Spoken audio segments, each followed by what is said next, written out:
Have you ever dreamed of building a landing page that screams hire me to potential employers? A portfolio piece that showcases your skills as a front-end developer in a way that's both beautiful and functional? Now let's face it, plain static websites that could have just as easily been built by a robot just don't cut it anymore. You need portfolio pieces that stand out from the crowd. You need something that grabs attention and will have hiring managers begging to interview you. That's where this in-depth video tutorial comes in. I'll show you how to build a next-level landing page using the power of Next.js and Framer Motion. We'll be crafting silky smooth 60 frame per second animations that leave a lasting impression. I'll show you how to implement eye-catching gradients that elevate your design, and most importantly, will ensure that your landing page is fully responsive, looking fantastic on any device. Imagine the impact this one project could have on your career. A portfolio piece that doesn't just showcase your skills, it actively lands you your dream job.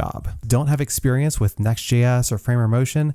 No problem. I'll break it down step by step, ensuring you understand the concepts and can confidently implement them on your own. Are you ready to create a landing page that truly sets you apart? If so, then make sure you watch this video in its entirety because we'll be walking through exactly how to do just that in this tutorial. Now, before we dive in, make sure that you go to the link in the description because I've included a 100% free design file and starter template to get you started on this project. Now let's go over what the finished project is actually going to look like in depth. In the hero section, we're going to use some amazing gradient effects to create an almost planetary feel. We're also going to use Framer Motion to include an Easter egg that allows a user to drag the images around the page. Down in our logo ticker, we're going to create an infinite scroll effect so that the user can see all of the logos as they scroll by, no matter their screen size. In the features section, we're going to create an impressive glowing border effect that will be sure to attract attention as the user navigates around the page. As we get to the product showcase section, we're going to use some subtle but impressive animation effects to animate the entrance of our product screenshot. Moving down to the FAQs, we'll make sure that there's a buttery smooth animation as the user clicks into any one of the questions to display the answer. Even at the bottom of the page, we're not leaving out the call to action section. We're going to be adding a parallax effect to make the images on the left and right move along with the user's scroll position. All in all, when we're done, this is going to be a next level project that's going to teach you something, elevate your skills, and help you land that job that you've been dreaming of. To get started, all we're going to do is drag our folder that we downloaded into VS Code, and that will allow us to jump right in. Now, the first thing that we're going to want to do is run an npm install on this new project. So let's go ahead and bring up the terminal, and then when we do that, we're just going to run npm install, and we'll give that a minute to populate our node modules and create a package lock.json file. After that, let's look at how the project is currently set up. So we have a public folder with a couple of default SVGs, and we also have a source directory. Inside the source directory, we have the app folder because this is using the app router from Next.js, and we have a layout file which defines our root layout, our HTML, and our body, as well as some default styles, and the page.tsx, and this page.tsx is defining the default HTML as it sits right now on the index page. So for now, what I want you to do is go ahead and delete all of this and just replace it with a simple div and say something like hello world, and we'll keep it there. We also don't need our image anymore from next/image, so I'm going to remove that and save that as well. Inside our assets directory, we have our icons and our images that we're going to be using for this design. So all of those will be available to you without having to export them from the Figma file, although you certainly could do that if you want the practice in doing that. But all those will be available to us, and I'll show you as we move throughout the project how we're going to be using those.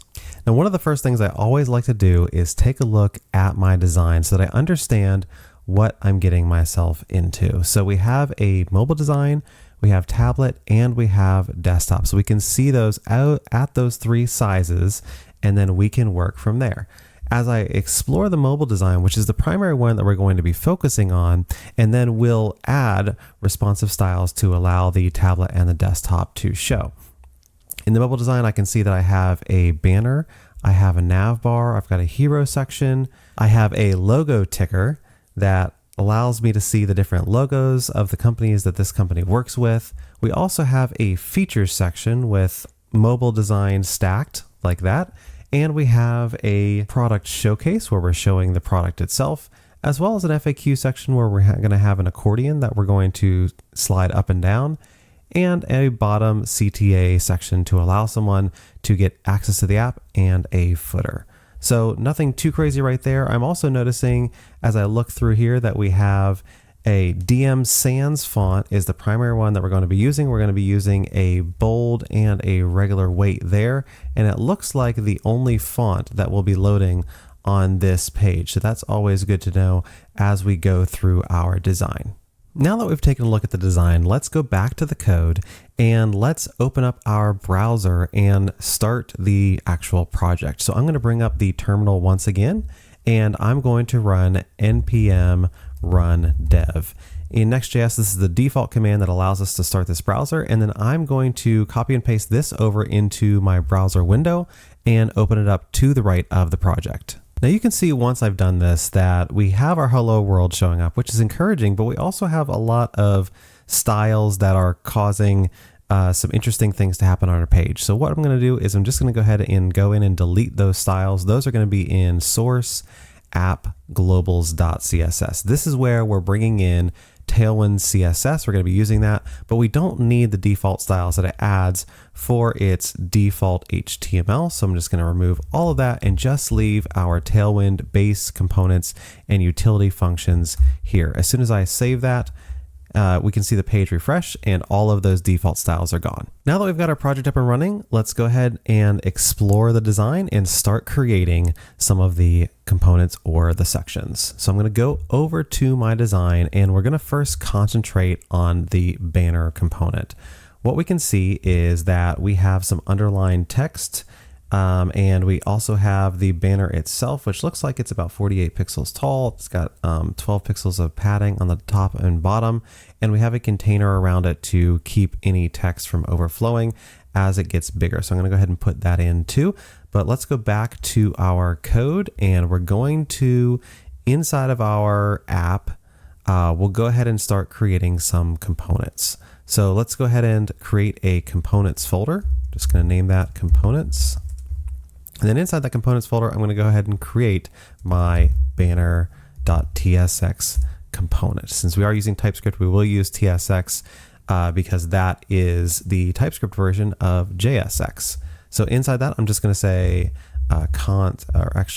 export const banner is going to be equal to a function. And in that function right now, we're just going to return, for the all intents and purposes right now, the word banner. So let's see if that shows up by going inside of our app and into our page. And instead of hello world, now we're going to bring in the banner component. So I'm going to import banner from @/component/banner. And then this is going to be the only thing on my page right now. So I'll just go ahead and call this banner right like that. And we do see our banner show up on the right, which is great news. So that means we can continue the development of our banner component. Now, in order to do that, I'm going to go ahead and create a container div. So I'm going to say div class name equals container. And this is a Tailwind CSS function that allows us to add some spacing in there. And then I'm also going to use the text of explore the demo. That's going to be a link. So I'm going to have a href equals, and then we're going to have a hash there because we can put that link in there later. And we're just going to say explore the demo. Now our container isn't adding any padding left and right yet, so I need to go into my Tailwind config and tell it that I need my container to do something. So let me go ahead and actually take out the default config. I'm going to extend my container, and I'm going to tell it that my padding should be 2 rems, or 1 rem which should be equal to 16 pixels. So that padding will add the padding left and right that we need here. Back in my banner component, I'm going to go ahead and add a wrapping div around the entire thing. And I'm going to just go ahead and leave it the class name blank for now. And this is where I'm going to add my padding top and bottom. So I'm going to say py3, and that should add some padding top and bottom. And of course, I want all the text inside of this div to be centered. So I'm going to say text center, and that will do the trick. We need this explore the demo to be underlined though, since it's a link. So I'm going to say class name equals underline, and that will add the underline that we need. Based on the design, the underline is a little bit offset as well. So let's see if we can say underline offset 2 and see what that looks like. That looks pretty good, but let's keep going to 4, and that looks even better. So I'm going to leave the underline offset to 4. This is also a medium font, so I'm going to say font medium to make that a medium weight. Now, one of the things I always want to be mindful of is matching the font weights to my design. And one of the things that I've noticed is that depending on what WebKit, the browser rendering engine, does, this can be difficult because it always makes the fonts look a little bit heavier than they should. In order to fix this, especially in Chrome or WebKit-based browsers, I need to go to my layout.tsx file where I can set my body class, and I want to add an anti-aliased class. Now I'm going to show you what this does here in a second. I'm also going to add this in a way that is using the JavaScript interpolation in order to add this class name here. So let me show you how to do that. I'm going to say anti-aliased. And we can see what this is doing is adding a WebKit font smoothing rule with a value of anti-aliased, and it's also adding a Moz OS X font smoothing rule of grayscale. This is for both the Chrome and the Firefox browsers so that they show our font weights appropriately. Now, this is not an ideal way to have to merge class names though, so let's go ahead and open up another terminal, and I'm going to tell it to npm install CLSX. This is just a class name merging rule that we can use within React in order to not have to do this every time we want to use more than one class. So in here, I'm going to import my CLSX that I've just used, and I'm also going to then use it. So I'm going to say CLSX here, and I'm going to merge both that inter.classname with anti-aliased. Now that's great, but we're also using the wrong font. So we're currently using inter, and we should be using DM Sans. So let's go ahead and fix that one as well. Let's go ahead and import the DM Sans font from the next/font/Google. Let's change our function to say DM Sans here equals DM Sans as well. So we're going to get rid of inter altogether, and then we're just going to change this to use that new DM Sans rule.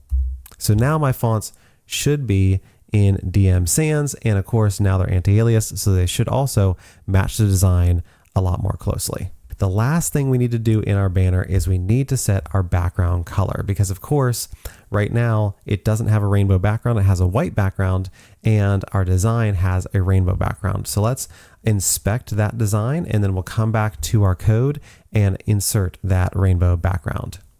Over in our design, we can see that this has this linear gradient. It looks like it has it's 70% opacity, and then it has 5 color stops. So we're going to add a custom background using Tailwind CSS, and we're going to add each of these color stops. I'm going to show you how to do that here in 1 second.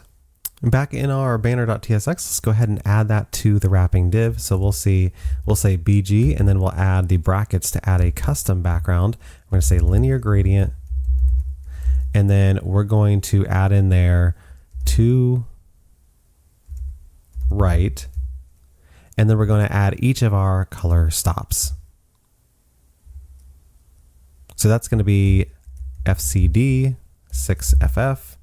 We're going to go, the next one is 29D 8FF. The next one is FFF D80. The next one, F89 ABF. And the next one is FCD 6FF. Let's save that, and we can see that that did create a linear gradient for us. Now, in order to get these to be 70% opacity values instead of full opacity, I'm going to copy these over into a CSS file because VS Code has some nice tools that allow us to instantly change values from hex to RGB, HSL, really anything we want to use with those. So I'm going to just copy and paste this line. I'm going to open up a new, I'm going to call it just banner.css file, and I'm just going to use this to go ahead and change over these values. So I'm just going to go ahead and add a banner class. I'm going to go ahead and bring up this and say background image. And then this allows me to see each of these values. So I can go here and I can just change these over into my RGB values. And of course I can add 0.7 to each of these. So I'm going to do that to the second one as well. Let me go ahead and get it over to RGB 0.7. Third one, doing the same thing, bringing this up, clicking this a couple of times, and then going to 0.7. The fourth one is the same. So I'm going to click through there to my RGB value. And on my fifth one, I'm going to do the same exact thing.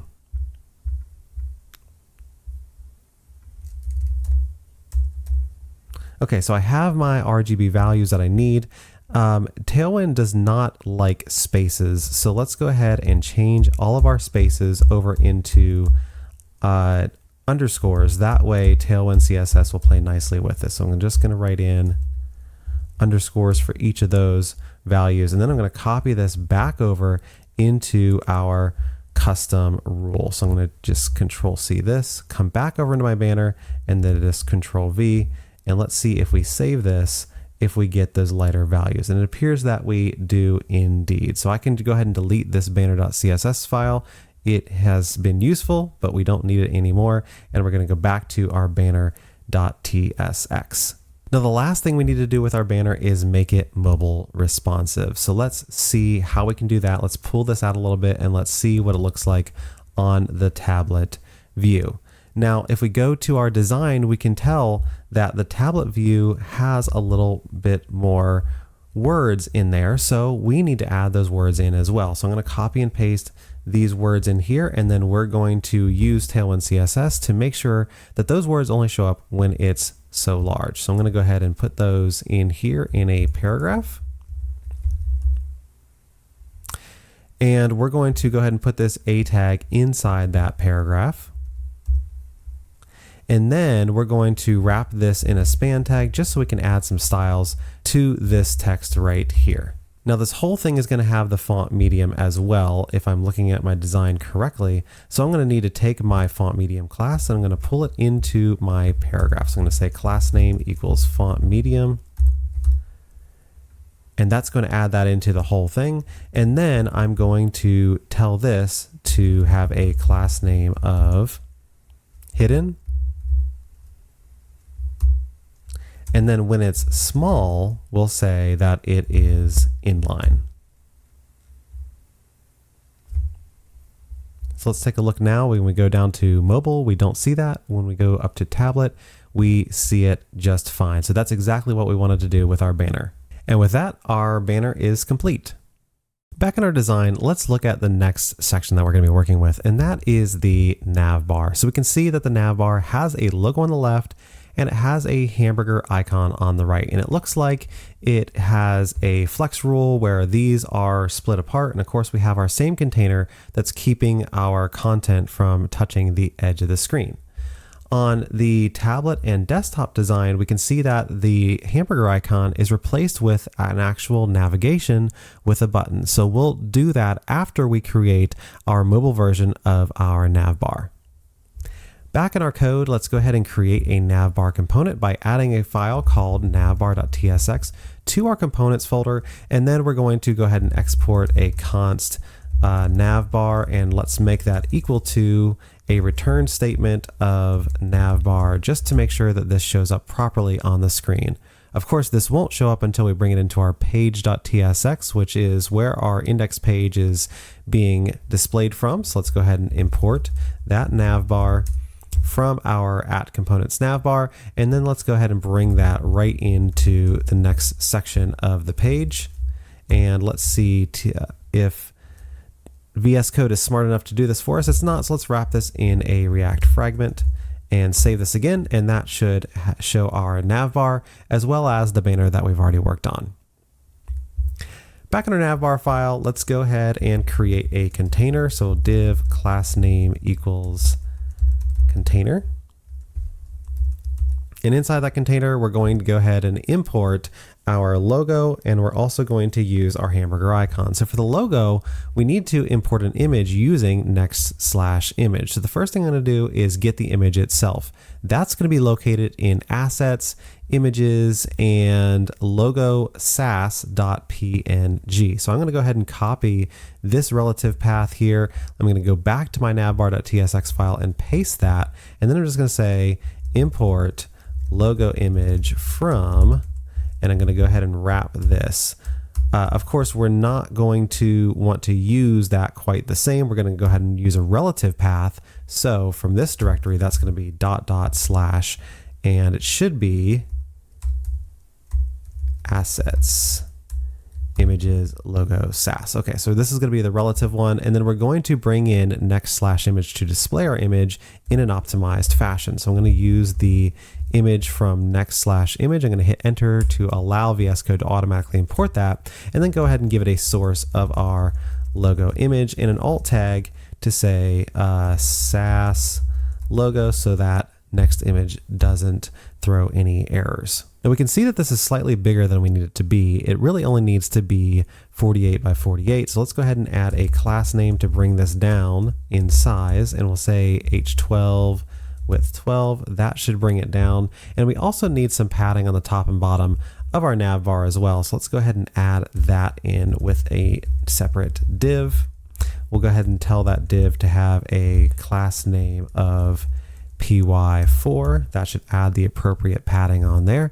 And then we're also going to want to have a hamburger icon on the other side.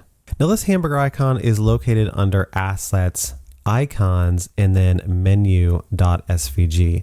Now we could directly grab this SVG and copy and paste it into our page, or into our component, I should say, but I don't love that because it doesn't allow us to import it the same way that we would import an image. And it's always great if we can do that. So what we're going to do is we're going to use a tool called SVGR in order to change the handling of how we load SVGs so that we can load them exactly like images. So in order to do that, I'm going to open my terminal again, and I'm going to create a new window, and I'm going to run npm install save dev svgr/webpack. This will install the file loader that we need in order to make this play nice with Next.js. After that's installed, I'm going to go into my next config, and I'm going to add that as part of my next config. So my next config is also going to include a webpack command, and I'm just going to copy and paste from the SVGR docs this configuration that should allow this to load. So what this does is it changes the webpack config, it grabs the existing rule that handles SVG imports, and then it pushes that rule along with converting all SVG imports to React components. So this is exactly what we need for this. So I'm going to save this. And because I did that, I'm going to also go ahead and restart. Oh, it already automatically did that. That's the nice thing about Next.js. It restarted my server to apply those changes so that we can instantly go ahead and import that menu.svg. So back in my navbar.tsx, let me go ahead and import my SVG like so. So I'm going to import my menu icon from assets/icons/menu.svg. And I should be able to use that with directly using it if I go ahead and create a component from it. So menu icon, let me go ahead and capitalize that first one, and then let's see what that looks like. So I'm going to go ahead and put that here and save that. It may be white, by the way, which may be why it's not showing up. So let's go ahead and give the navbar a black background by default by adding BG black to our navbar. So now that our navbar is black, we also can't see this menu icon. So let me make sure that we have what we want here. So I'm going to go ahead and add a class name of text white, and there it shows up. So we do have that. They're also showing up top and bottom. We definitely want those to show up left and right. So we're going to flex this container. We're going to say item center, and we're going to justify between to make them go between each other. We also want to add a border around our menu icon. So we're going to go ahead and do that with a div wrapper. And that div wrapper is going to have a border. It's going to have a border white, and it's going to have a border opacity of 30%. And it's also going to be a height of 10, a width of 10. It's going to be rendered as inline flex so that we can change the icon inside of it to centered. And we're going to say justify center and items center. We also want a little bit of radius on here, so let's go rounded large, and that will create the 8 pixels of radius that we need for our navbar icon. The last thing on the mobile side that we want to do is create the glow around our logo. This glow is going to be created by wrapping our div in a relative container. And we'll do that by saying class name equals relative. And then we want to add an absolutely positioned div behind it. And that one, we're going to have a class name of absolute. This is going to be full width. So we'll say width full. It is going to be 8 pixels off of the top and have bottom 0. And then we're going to need to create the blur background for this absolute positioned div. In order to do that, we're going to add a custom linear gradient. So we'll do that with the BG and the 2 brackets, and we'll say linear gradient to right, and we'll go ahead and add the hex values that we need here, copied and pasted from the design. In order to see this, we need to correct our to right to be the correct syntax, and then we see this, but it is over our image. So we need to go ahead and add a relative class onto the image itself so that the image takes precedence over the blur in the background. So that's a nice little blur effect that we add there, and it's just created using a linear gradient that's absolutely positioned behind our logo. Now, when we get to the tablet size, we are going to need to make some changes to ensure that our nav bar shows up accurately on the tablet size. And of course, that means that we're going to need to hide this navigation button, and we're going to need to show the nav bar itself. So let's go ahead and do that. And how we're going to do that is we're going to say, let's see, we're going to add a small hidden. So that should take that away. And then we'll also have our navigation here. That navigation is going to be created with a semantic nav tag, and then we're going to have 6 different links. So we're going to have this one, and that's going to be to the about page. I'm going to go ahead and copy and paste a couple of these and create a features. We're going to create updates. We're also going to create a help, as well as customers. And then we're going to have a button, and we're going to tell that button that the text is get for free.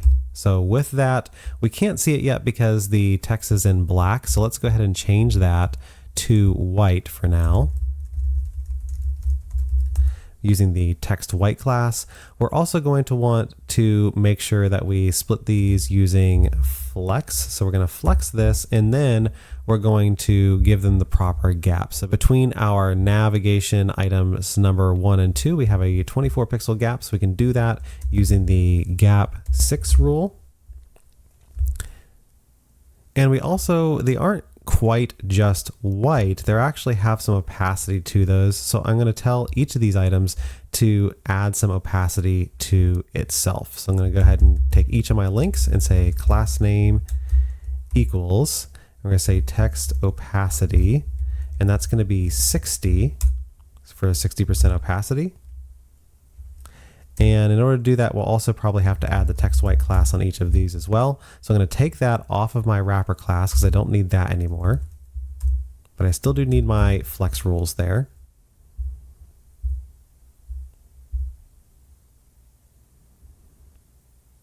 And then we hover it. We do want these to show up as full white. So we're going to go ahead and say hover text white, or excuse me, text opacity 100.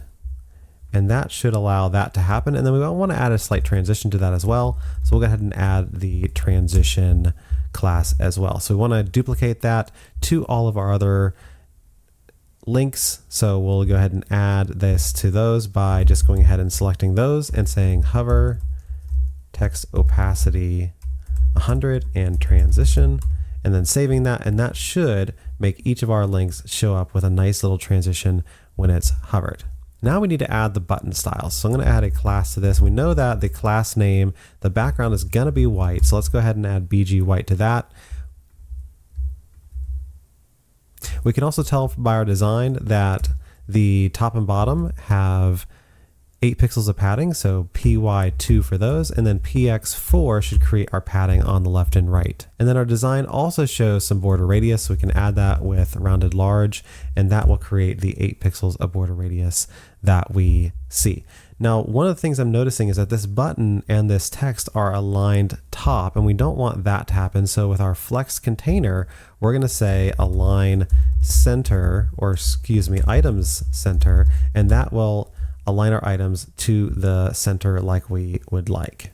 Now, very quickly, we'll go ahead and look at the desktop to make sure that that is still appropriately created. And what we see here is that the container that holds in our content is actually also holding in our black background. So we need to split those two out to make sure that that is appropriately styled as well. So what I'm going to do is come up to the top of my navbar. We can see that container and BG black are in the same div. So we're going to break those out. We're going to go ahead and create a new div that wraps all of it called BG black, or give it the class of BG black. We're going to place the ending div right at the end and save that. That'll all be contained appropriately. And then when we pull this desktop back out and look at it, we now see that that works as it should. I'm also seeing something that's very interesting. I'm seeing that the container is not centered on the page. So our container is aligned to the left. What we'd like that to do is align to the center. So let's go ahead and change our Tailwind config to ensure that our container is always aligned to the center by saying center true. And that should align our container to the center as we would like. Now, as I looked at my design again, I did see that we actually don't contain the navbar to a specific container. We actually let it flow to the edges of the page and just give it some padding on the left and right. So I'm actually going to change that around a little bit, go back to my navbar and go ahead and say, instead of container, I'm just going to say PX4. That should add the 4 pixels of padding that I need, and that should also allow that to grow to the full width of the page. So that looks great right now. I really like where that's at. So that means we can move on to our next section. Oh, I just realized when I put it back down to mobile, we have a little bit of a problem. We also have our navbar showing up, or our navigation showing up, when we should just be showing our logo and our button. So we also want to make sure that this is hidden by default and then shown whenever we get to a specific size. So we're going to say hidden to hide that. And then we're going to say that when it is small, that's when we start our Flexbox container. So let's go ahead and open this up again, look at the tablet design. Okay, and there we can see that we now get the navbar showing up correctly there. And when we go to mobile, we see that we have our hamburger icon button showing. So that all looks great. That means we've wrapped up our navbar and it's time to move on to the next section. The next thing we're going to be looking at is the hero section. Now we can see this hero section in the design. This covers the title, this text, this button, and we also have this little eyebrow here, which has a cool gradient effect that we're going to put in. One of the interesting things about this section is it also has this right here, which is actually done with an oval and a radial gradient. So we'll get into how to code that up when we get to that part. As we move on to the tablet section, we're going to be introducing these images to the left and right of the hero. And then at the desktop, we'll be using those images as well. So we'll go through all of that, but we'll start, of course, with the mobile section and coding that up as its own separate component. Back in our code, we want to go ahead and create our hero component. So let's go ahead and add a components, a hero component, hero.tsx file to the components folder. And then we're just going to make sure we can hook that up by exporting const hero, and that's going to be equal to an empty React component that just returns hero for now. Over in our page.tsx file, we'll import that by saying import hero format/component/hero, and then we'll drop that in as the next section in our page and make sure that it shows up in our browser, which of course it does. So that means we are all hooked up and ready to roll with this component. So what we want to do is we want to create a wrapping div for that, and inside that div we want to make sure we create a container. So a class name equals container to make sure that the content is held in, and then inside that we'll create an eyebrow. We'll probably have a link for that at some point, and that's going to be in two sections. One of them is going to be in a version 2.0 is here, so that we can split that from the other part of that eyebrow, which is going to say read more with an icon, which we'll get to that later. Just so we can start seeing this in the as it will show up, I'm going to go ahead and for now just go ahead and give my hero a class name of BG Black, and that's just so I can start and also text white. That way we can see it to start to show up the way that we want it to.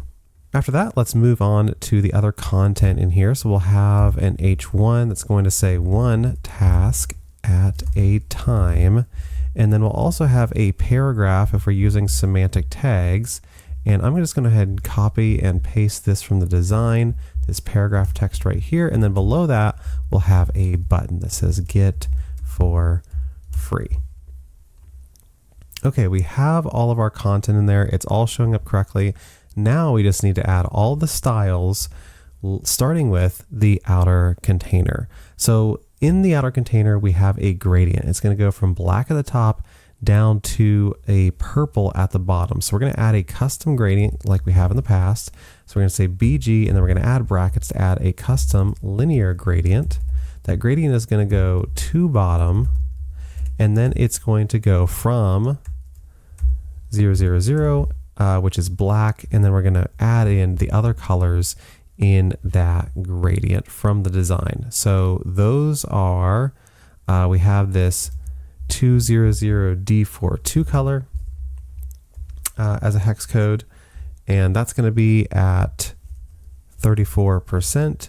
What you'll realize as we go through this is that anywhere you would normally put a space in a CSS rule, when you're creating these custom Tailwind CSS values, you'll need to go ahead and add an underscore instead of that space, because it won't recognize the space itself. It's going to need the underscore in order to translate that into an actual value. And then for the last one, it's going to be the lighter purple color, and that is going to be at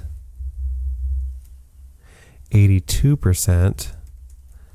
And let's see how that looks. Okay, great. So we have that. That's looking great. I also want to add a little bit of padding top and bottom here. So I'm going to say PY, and I don't think we're going to use 72, but we don't have anything between 64 and 80. So I'm also going to add a custom value for that as well.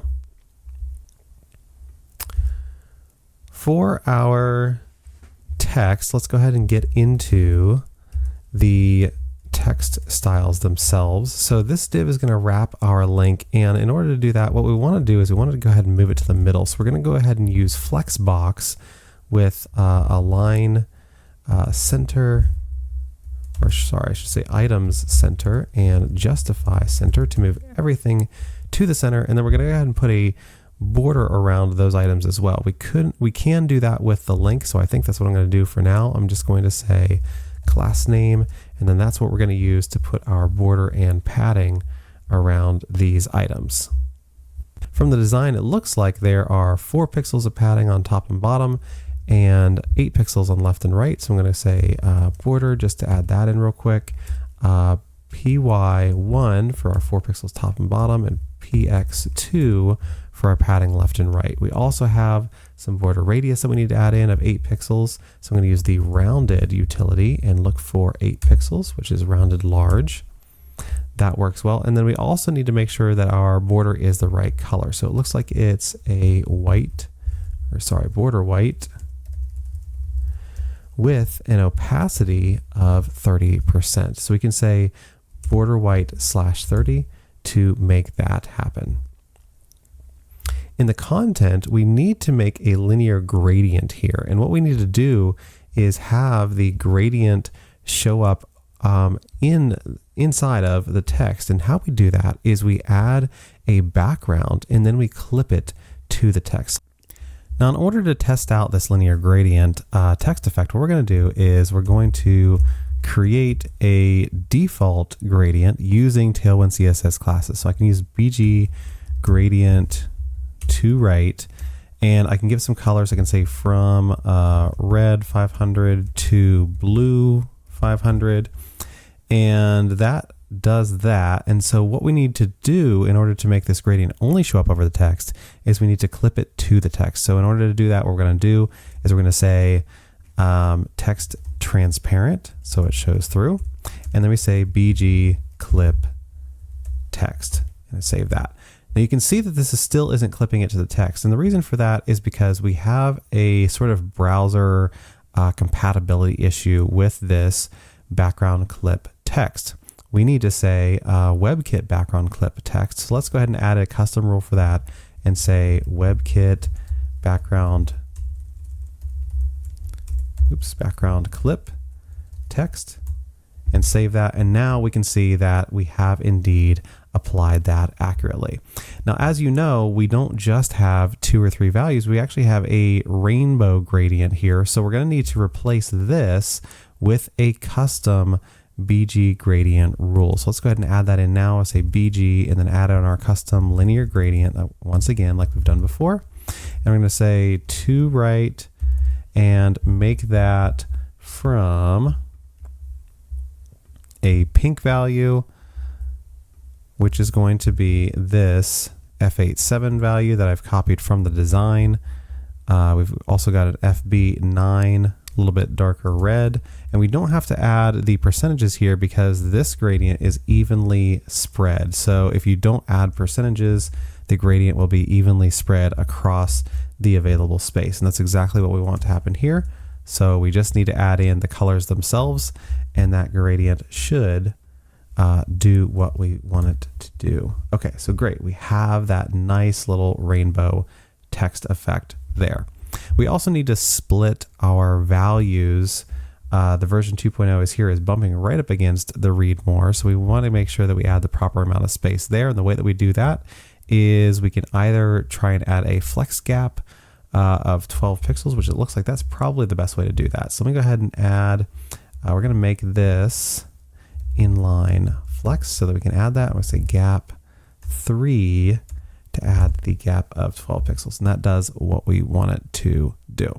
We also have an icon there, and I believe it's already included for you inside of assets icons. So if we use this arrow.w.svg, that's the one we want. So I'm going to import this into this component by saying import arrow.w icon from, and go back to assets /icons /arrow.w.svg. And then I can use that icon as a component directly inside my read more. So I'm going to go ahead and do that.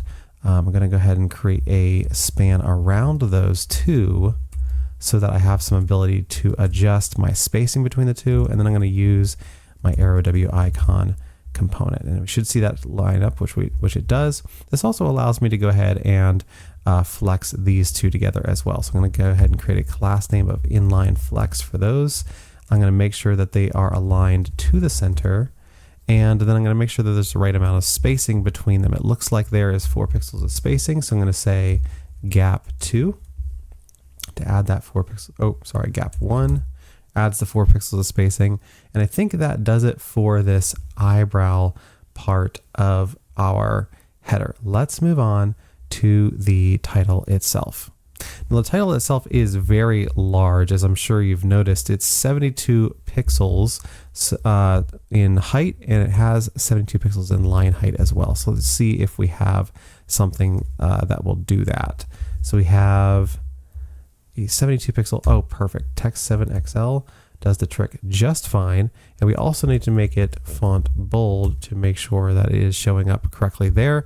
This also has a letter spacing. So in order to create letter spacing in Tailwind CSS, you're going to use, I believe it's the tracking.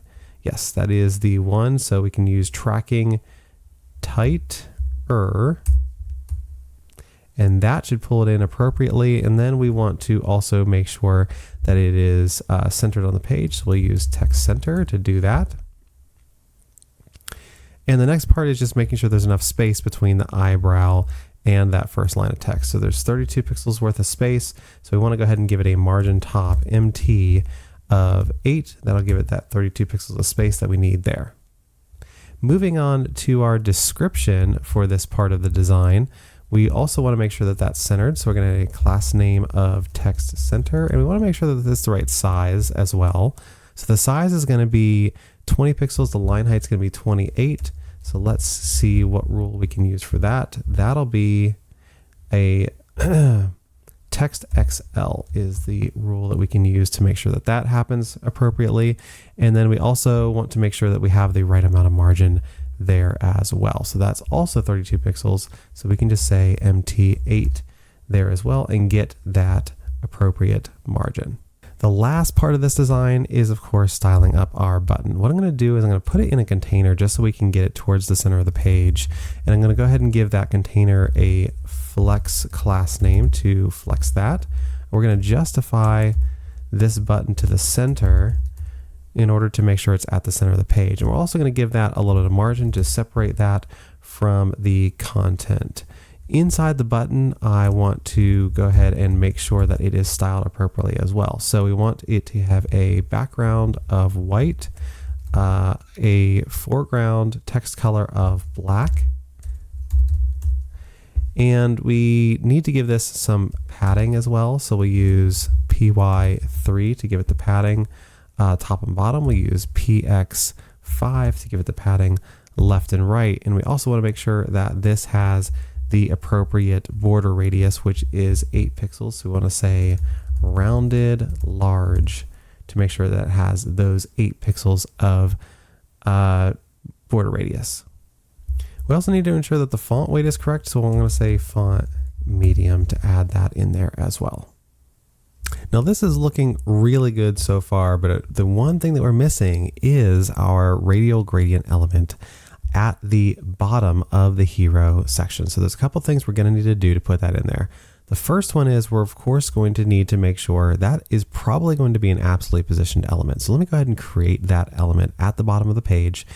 And I'll also make sure that my wrapping element is positioned relative. So this is going to be relative, and we're also going to want to make sure that there's no overflow happening, because of course this element that we're going to position is going to be bigger than the section itself. So we're going to need to say overflow. We can either say hidden or we can say clip. I'm just going to go with clip for now. For that absolutely positioned element, we need to make sure that it is the right height and width. So it is a height of 375 and a width of 750. So I'm going to make that height of 375 pixels, give me a custom value, a width of, sorry, let me use the Tailwind CSS, width of 750 pixels. And we're gonna also, at this point, let's say rounded full and BG black, just to see it show up. Okay, so we have that. That's looking good. We actually want this to be, this is interesting, we want this to be rounded 100% to give it the full just rounded value. And then we want to make sure that it's actually centered there. So we can either divide 750 by 2 and give it that left value, or we can say left 50% and give it a translate. I think I like the left 50% translate centering trick better. So let's say left 50% and then negative translate in the X direction of 1/2 as well. Let's see if that centers it. And indeed, it looks like it does. So we can use that as our translate values. I need to look at the design to see what our values are for the border and the radial gradient. So for the border, we're also using a custom value. We know it needs to have a border, and it needs to be a border that is a specific custom value. So I'll go ahead and put that in there as well. And then we need to insert our linear gradient, or excuse me, rather our radial gradient in this case. So in this case, we're going to say BG and give it a custom value of radial gradient. And in that radial gradient, we're going to say that that goes to the closest side, and that's going to go from black at 82% to a purple value of 9560 EB.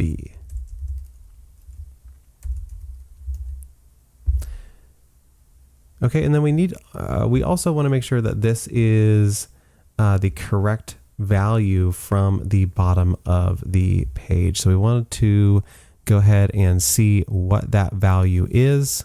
And it looks like it's 96 pixels from the bottom of the page. So I'm going to say bottom, and then I don't think there's a 96, but let me check real quick. If not, ooh, there we go, bottom 24. And that definitely doesn't work. We actually need it to be 96 from the bottom of the page to the top of the elements. We actually need to say top, and we'll go ahead and give it a calculated value of 100% minus 96 pixels. Let's see if that does the trick. And indeed it does. The only problem is it's showing up over our content. So let's see if we can move this div up to the top to get it to hide behind the content instead of in front of it. That doesn't seem to work. We'll go ahead and make our content relative. That should put it on top of the content itself. Now this looks great on mobile, but of course we also want it to look great on tablet and desktop. And we know there's going to be some other things that we need to bring into the design once we get to those sizes. So let me go ahead and switch over to my tablet view, and then we'll see what kind of changes we need to make this work accurately. So it looks like one of the things that we'll definitely need to do is ensure that we have a control over this text right here. What we might want to just go ahead and do, because we always want it to break at a specific point, is add a line break there. And that should ensure that we always have that breaking at the right spot. I'm also going to add inline flex here, and that's just to ensure that the text itself wraps the element so that we have a way to position our absolutely positioned elements once we bring them onto the screen. And then to get that to go to the right spot, I'm going to wrap that in a flexed wrapper. And that one, I'm going to tell it to go ahead and position that towards the center of the page. So I'm going to say flex and justify center. That'll get that back to the center of the page. We also want to make sure that this text is the right size. So at this size, the text is 128 pixels as well. So I want to make sure that when we switch over to the small size, that we are using text. Let's see if we have a value for here. I don't think we will. I think this will have to be a custom value. 128. Okay, perfect. So this will be the text 9XL at this size, which that is perfect for that. And we will come back to making sure that we have the arrow and the little message images to the side of this text after we ensure that everything else is cleaned up. Moving down to our description, this doesn't change size, but we do need to make sure that we have the max width that this can grow to. So let me see if we have a good max width value here, and it has to be 448. So I think that's going to be, let's see, small 384. Okay, let's try a large. It's going to be 512. That's too big. So we're looking for 448. Let's see what medium gives us. 448, perfect. So that will be there. And then in order to also move that to the center of the screen again, we'll go ahead and add a wrapper around it as well with flex justify center. We could probably have easily have done that as well with margin left and right auto, but we decided to approach it that way. One other problem that I see with this right now is that now our radial gradient is a little small. It's a little smaller than it was before. It's not taking up the full width of the screen anymore. So we need to make sure that we adjust the size of that at this screen size. And it looks like that's going to give it a different width and height at this screen size. So we're going to say that when it gets to the small size, let's go ahead and give it a width of 1536 pixels. And the same thing for a height, small size, height of 768 pixels. And let's see what that looks like when we adjust that. That looks much better. That's definitely doing more what we want it to do. Let's ensure that we also have the right spacing between the container and our button. So that's going to be 96 pixels on the bottom, and it looks like we also get a little bit more padding on the top. So that's going to change our container itself. So that right now is saying PY72. Now we're going to change that to small PY 96 pixels. We might have a value for that. Let me check that real quick. Let's see if there's a value in here that's 96. We do. Small PY 24. So that will look better there. That also means that we need to bring up our radial gradient here as well. So we have a value that is telling it to come up as soon as I can find it. Here we go. Calculate minus 96. Well, now that is not minus 96 anymore.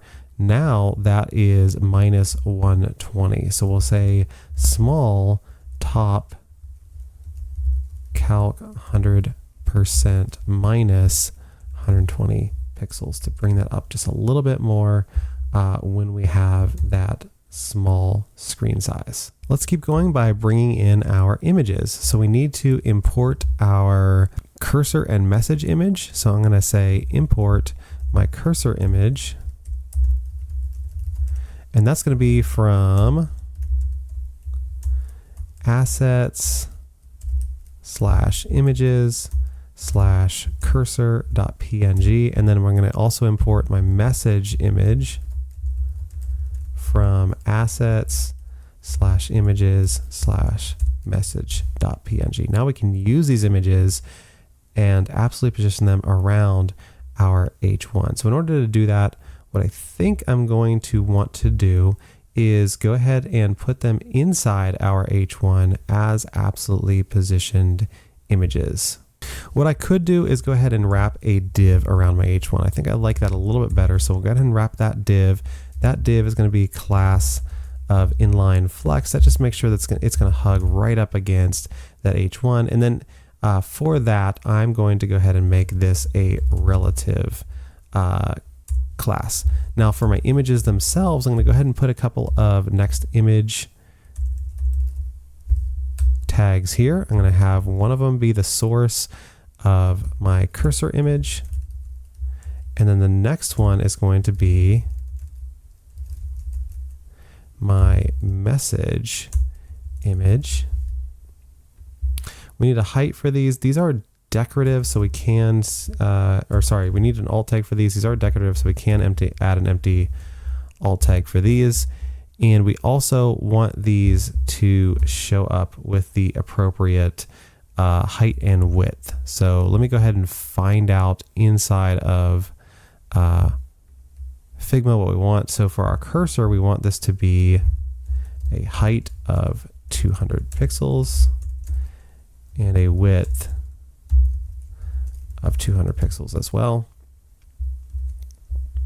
And we also want these images to be absolute. So we're going to go ahead and add a class name. I'm going to just make them absolute so they just show up absolutely. That's perfect. And then the cursor is also going to be a 200 by 200, and it's also going to be absolute. So height 200, width 200, and absolute on that as well. Now those are great, but of course they're not showing up absolutely positioned to the where we want them to be. So let's go ahead and add some values to make sure that these are going to the right spots. So for our cursor, this screen size, we're going to say that it has a left value, or from the left, we want it to move over 476 pixels, and then from the top, we want it to be 108. So 476 pixels, and then top will be 108 pixels. Let's see what that looks like. I apologize, that should have been right.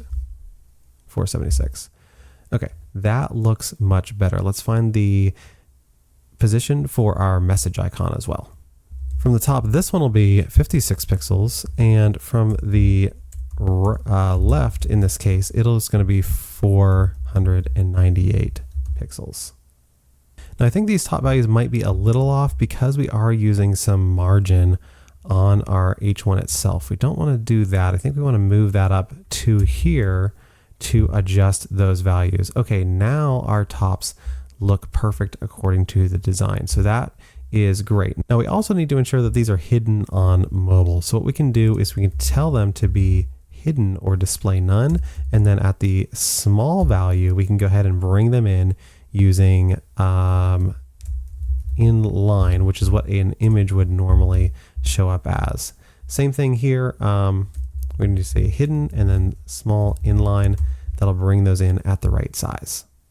Now that we have the tablet view done, let's go ahead and move on to our desktop view and see what changes we need to make for this particular view. Now I'm not seeing a ton right offhand, but let's go ahead and check against the design and ensure that we have everything tightened up exactly as we want it. The only thing I'm really seeing on the desktop view is that once again, our radial gradient is a little small, our element's a little small, so we need to adjust the size of that for the larger screen. So let me go ahead and slide this back in for a second so we can see our code. And then I'm going to come up and adjust this to make sure that we have this set appropriately. So let's say on our large screen, let's go ahead and give this a width of 2400 pixels and also a height of 1200 pixels. That will ensure that this is the right size at this desktop view as well. So now that looks really good. Really happy with where all this is at. Now that we're done with our hero section, let's move on to our logo ticker. Now, if we look at the design right below the hero, we see that we have the logo ticker and there's a title and then there are some logos. As we move up to the tablet design, we can really start to see that we have this fade in and fade out effect happening as we show our logos across the screen. So that's going to play into the effect that we're going to add when we add the effects on.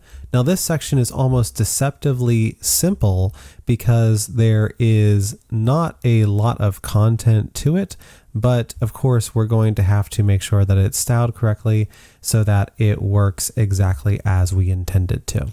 All right, moving on to our logo ticker, we want to create that as a component once again inside our components folder. So we'll create a new file called logoticker.tsx, and like our past sections, we're going to export a const of the name of the component, and that's just going to be something that says the name of the component so we can ensure that it's going to show up properly on our page. In our page, we'll import that same component and we'll put it right below our other sections of the page. And it does indeed show up properly. So far so good on our logo ticker. Going back to the component itself, let's go ahead and start adding in the content for the picker itself. So I'm going to go ahead and create a wrapping div. That one is going to have a black background with white text. And then we also want a container for this as well. So we'll go ahead and create a container div to make sure that the content of this div does not touch the left and right sides of our page. Inside that, we need a title for this, and this could be semantically an H2, an H3, something like that. I think it'll have to be an H2 in this case. And it says trusted by the world's most innovative teams. So we'll go ahead and copy and paste that text into here as well. And then we also have the logos themselves. This one will definitely take some styling to get this to work properly, but let's go ahead and see what we can do right off the bat. So the first thing I'm going to do is go ahead and create a separate div. And inside that div, I'm going to go ahead and start creating my logo images themselves using the next image utility. So let me go ahead and bring in a next image. And I'm going to go ahead and give that a source, and I don't have that image source yet. So let me go ahead and grab all of my images from my assets folder. So I'm going to import those up here. There's actually going to be 6 different images that we're going to import right here. So let me go ahead and come over to assets and images, and we can see that Acme is one of those logos that we need to import. So let's go ahead and import the Acme logo from our assets, images, Acme. We also want the Quantum logo. Once again, from assets, images, should be appropriately named, which it is. We're going to import the Echo logo.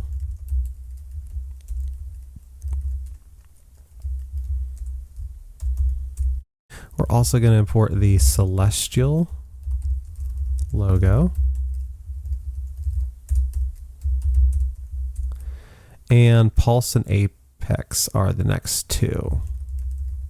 So import Pulse logo from / assets / images / pulse, and import Apex logo from / assets / images / apex.png.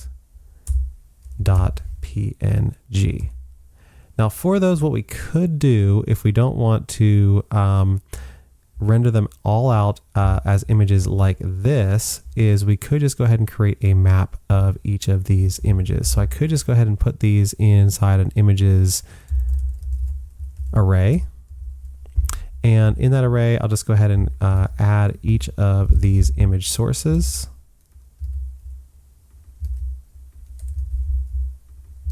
And that'll allow us to just loop through those and write the rendering code once rather than writing it 6 times.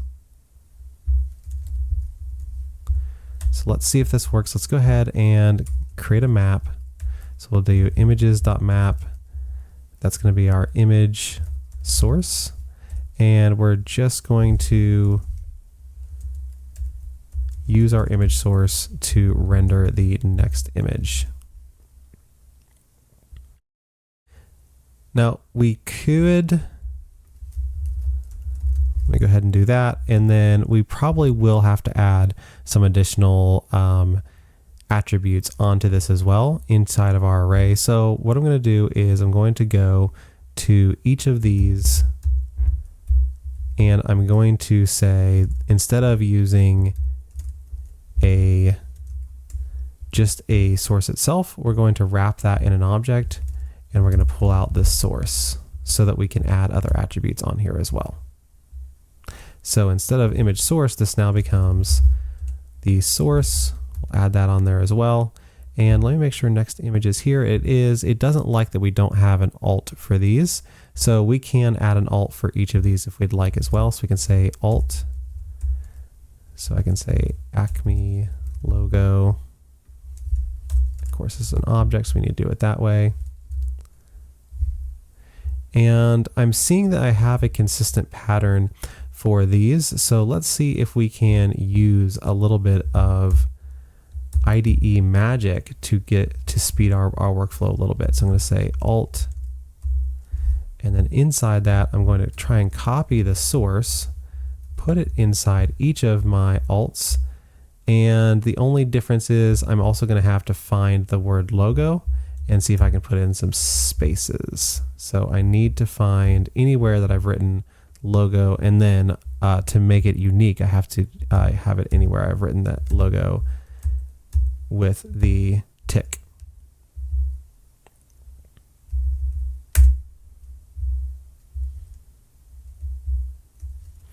can also use a command to say uppercase. And there we've used a little bit of magic in order to get our images array to act appropriately. Let me see if we can format this. Okay, so Prettier obviously doesn't really like putting these on new lines, so I'm going to do it just so I can see this a little bit easier rather than going back and forth on one long line. And hopefully Prettier doesn't format this back for me.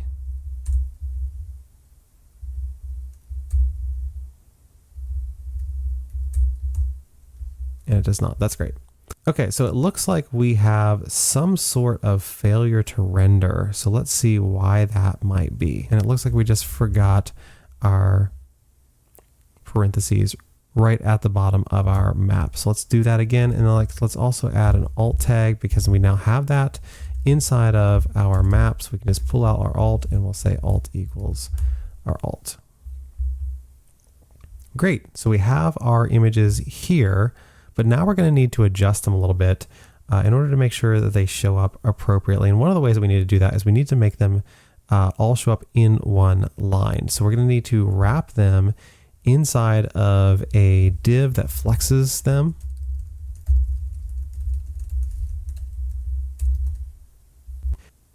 And that seems to work just fine. And we'll also want to go ahead and give these each a class name of flex none. That will ensure that the sizing is set by the image itself and not by the Flexbox container. Now it looks like in our design we want these to have a height of 32 pixels. So I need to go ahead and add that. And I'm going to, of course, make sure that the width is automatically set by that height. And that seems to work as I would expect. The last part, or not really the last part, but one more part of this is we're going to need to make sure that we have overflow hidden set here. So I'm going to go ahead and put that on, overflow hidden, and I want to separate my logos as well. It looks like they have 64 pixels of space, so I can use my flex container to say gap, and 64 divided by 4 is, let's find the value here, gap 16. So that seems to do the trick. Now I'm not going to set up the animation quite yet. I'm going to leave that as something to come back to. However, there are a few other things that we need to do in this section to ensure that it's styled like the design. One of them is to make sure that our padding on our wrapper container is set up appropriately. It looks like that padding is 72 pixels on the top and bottom. So let's go ahead and set a PY, and we're going to find that 72. That's not included here, so we're going to say 72 pixels to give that the appropriate amount of padding. Let me refresh this. Okay, I just needed to scroll down to see that. And then we also want to make sure that our H2 is the appropriate size as well. So let me go ahead and add a class on here. And that is text large. And we also want it to be text center. Oh, I apologize. This is text extra large. That's what wasn't looking right to me. And then it's also a little bit of opacity on that white. So it's going to be text white /70 to give it that 70% opacity. We also want some space in between our ticker and our title. And that looks like it's going to be 36 pixels of space. So let me go MT9 should be that 36 pixels of space there. And that does work appropriately. One of the things that's kind of hard to see in the design, but it's definitely there, is this effect where it looks like the image is fading off of the screen when it gets to the edge of this div. And that's done by creating some before and after elements and then styling those appropriately. So let's go ahead and add some before and after elements to these. We're going to say before content, just empty string, and the same thing for after. Content is going to be an empty string. Those before and after elements also need to be styled as height full and width 20 and of course absolute. So we're going to say before absolute, after absolute. Before is going to be a height of full, after is also going to have a height of full, and before is going to have a width of 80 pixels, and the after is also going to have a width of 80 pixels. Excuse me, 80 pixels, not 80. Also going to make this a relative container to make sure that they show up appropriately. And just to see them, I'm going to give them a background of red right now. And I'm going to do that for the after as well. For the after tag, I'm going to go ahead and make sure that it is positioned right 0. And for the before tag, of course, we want that to be positioned left 0. We also want these to be at the top of this div as well. So let me go ahead and say before top 0 and after top 0. And that makes both of those show up. Now we just need to style them with a gradient that goes from black to transparent. So let me go ahead and approach the before one first, and we'll say before, I'm going to say BG linear gradient. It's going to be 2 right, and it's going to go from black or 000 to transparent, and I can do that with RGBA or even just RGB 000, and that should complete my background there. Now, in order to get that to work, I need to take off my red background. So let me go ahead and take off my red background and see if this works appropriately. And it will as soon as I change my syntax to be correct. So that works. Now the difference here is that this actually wasn't 80 pixels wide. It looks like it was only 20 pixels wide. So I'm going to go ahead and change this to width 5, and that'll be much more like I wanted it to look. Okay, so we have that looking like the design. Now we need to change our after element to do the same thing. So we can actually copy and paste this before, because we're going to have the same gradient. It's just going to be facing the other direction. So we can go after, and we're going to change that to left, and that should do the trick. And of course, we want to make sure that we take off our BG 500 on that after as well. And we're going to want to make sure that the width is also changed to the same value. So now we have this nice little fade effect as the logo exits the screen. If we zoom out, we can see that our tablet view is looking like the design. The only difference is really going to be the padding on the top and bottom of our ticker, which is going to change to 96. So let's go ahead and scroll down and see if we can find the 96 value, which is that one. We can change that a little bit to make sure that that is the appropriate size. I'll also check the text to make sure that it's the same size, which it does appear to be as well. So everything is looking good at the tablet size. Let's switch over to desktop and see what it looks like over there. And the desktop view also looks on point. So I think I'm very happy with where this section is going. We just need to say at the small size that this becomes PY24, so we're not overriding the same thing. So let's go back mobile. This one is looking good. Tablet is looking good. And of course, desktop is looking good as well. Very happy with how this section turned out. Moving down from the logo ticker, the next part is a features section, which has a title of everything you need and has a couple of cards that talk about the different features of this SaaS app. So on the mobile grid, it was going to be stacked. And then of course, as you move into the tablet and the desktop size, it's going to get a little bit bigger, but this should be a pretty easy one to implement. So let's go ahead over to our code, create a new section to drop onto our page, and then we'll get started from there. Back in our code, I'm going to go ahead and make this as small as possible and make sure that we can still see it. And then we're going to go ahead and create a new component for this features section. So I'm going to create a new file inside of components using my new file, and I'm going to say features.tsx, and like our other ones, we're going to export const features, and we're just going to make sure that we can see our features section once we import it into our page.tsx. So once again, I'm going to go ahead and import features, and I'm going to drop this on the page using my features import. Now, if we scroll down, we should see features, and I do indeed see that, which means we are ready to start coding inside of our features component. Now for our features component, this is going to be similar. Let me go ahead and actually make that a function that returns some JSX. We're going to wrap this in a div. It's going to have a background of black. And like our other ones, we're going to go ahead and set text white off the bat. We're also going to give this a container,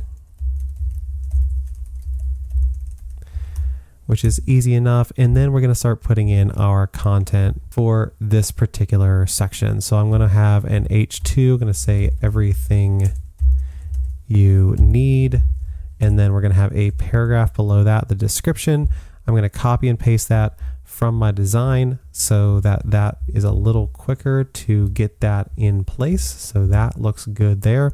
And then below that, we're going to have some different features. Those are going to be these boxes that you see on the design. So in order to do that, we probably want to wrap that in a div and then make 3 different divs. Now, I think it's going to be a little bit easier if we mapped through some sort of array rather than creating these separately. So I'm going to go ahead and create that array. I'm going to call this const features. That's going to be our feature array. It's going to hold 3 different objects. Each one of those is going to have a title and a description. So I can use some magic here to quickly add these. I'm going to say title and description. And then I'm going to copy and paste the title and description of each of these. Since they use the same icon in the design, I'm going to go ahead and leave that alone, and I'm going to make sure that we just render that same icon as we've done before. So we're getting down to the descriptions of each of these. I'm going to put that description in there. The second one, a little bit different, define and track your goals. So that description is in there. And then the third one with end-to-end encryption, that description is in there. So now we have a features array that we can map over rather than relying on our putting in 3 different divs here. So I'm going to say features.map, and then we're going to export some JSX here. Inside of that, I want to grab my title and my description, which is super simple, and then we can create a div from that. That div is going to include for each different feature, we're going to have some sort of logo up here. So I'm just going to create a space for that. We're also going to have some sort of, I'm going to create a semantic H3 tag. This is going to house our title, and then a paragraph tag is going to house our description. As I scroll down, I can see that that text is being added. Of course, we haven't added any styles yet, so we're going to come back to that here in a second and make sure that all of our styles are updated. But it looks like most of the content that we need for this section is on the page. The last thing that I really want to bring in before we go any further would be the icon itself that we want to put here. So let me see if I can grab that from our assets, icons, and see where that is. And that looks like it's the ecosystem icon. So I'm going to import that at the top of our file, import ecosystem icon from assets/icon/ecosystem.svg. That will create an SVG component that we can just drop straight in. So I'm going to do that right now using that component here. And we should see that drop straight in. Like our images in the last section, we also need to add a key to each of these to make sure that we have that for React. So I'm going to put the title in there to make sure that we're not getting any rendering errors there either. Okay, now that we have all that in place, let's go back. Let's add some styles around our text. We know that we want our title to be centered on the page, so I'm going to give that a text center. It is also going to have a bold font, so we'll give that a bold font, and it's going to be text, let's see, 48 pixels with a line height of 1, so that'll be 5XL in Tailwind, and it's also going to be a little bit more compact. So it's going to be tracking. We're going to give that tracking of tighter. That'll give that the -5% that we need there. Moving down to our paragraph, we also want this to be centered on the page. So let's go ahead and give that a class name of text center. Let's put some space in between this and the title. So that's MT5 for 20 pixels of space there. We're going to also bring this up to a larger font size, text XL, And we're going to give this a color of text white 70 to make it white with 70% opacity. For our features, we also want to give those some space. And it looks like they have 64 pixels of space. So we can do that with MT16 to go ahead and offset those by 64 pixels. And we also want to make sure that this is flexed so we can control the spacing in between each of these features as well. So I'm going to say flex call to make it in the Y direction. And then I'm going to say gap 4, and we can adjust that as needed. For each of the features, we'll also add a class name onto those. So each of those are going to have a border. That border is going to be white with 30% opacity. We're also going to have 20 pixels of padding on the left and right. So PX5, and it looks like 40 pixels of padding on top and bottom, so PY10. Also, all the text in here is going to be centered, so we can just go ahead and add text center here, and that will make that centered.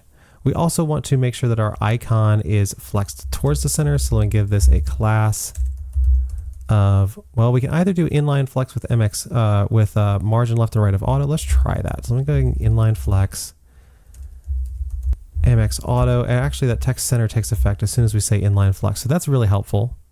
We want this to have a height and width of 56. So let's say H, and let's see if we have a 56 value. And we do H14. We want the same width. So width 14, we want BG white and text black in order to make our icon show up there. And then we want to move that icon to the center using justify center and align items center.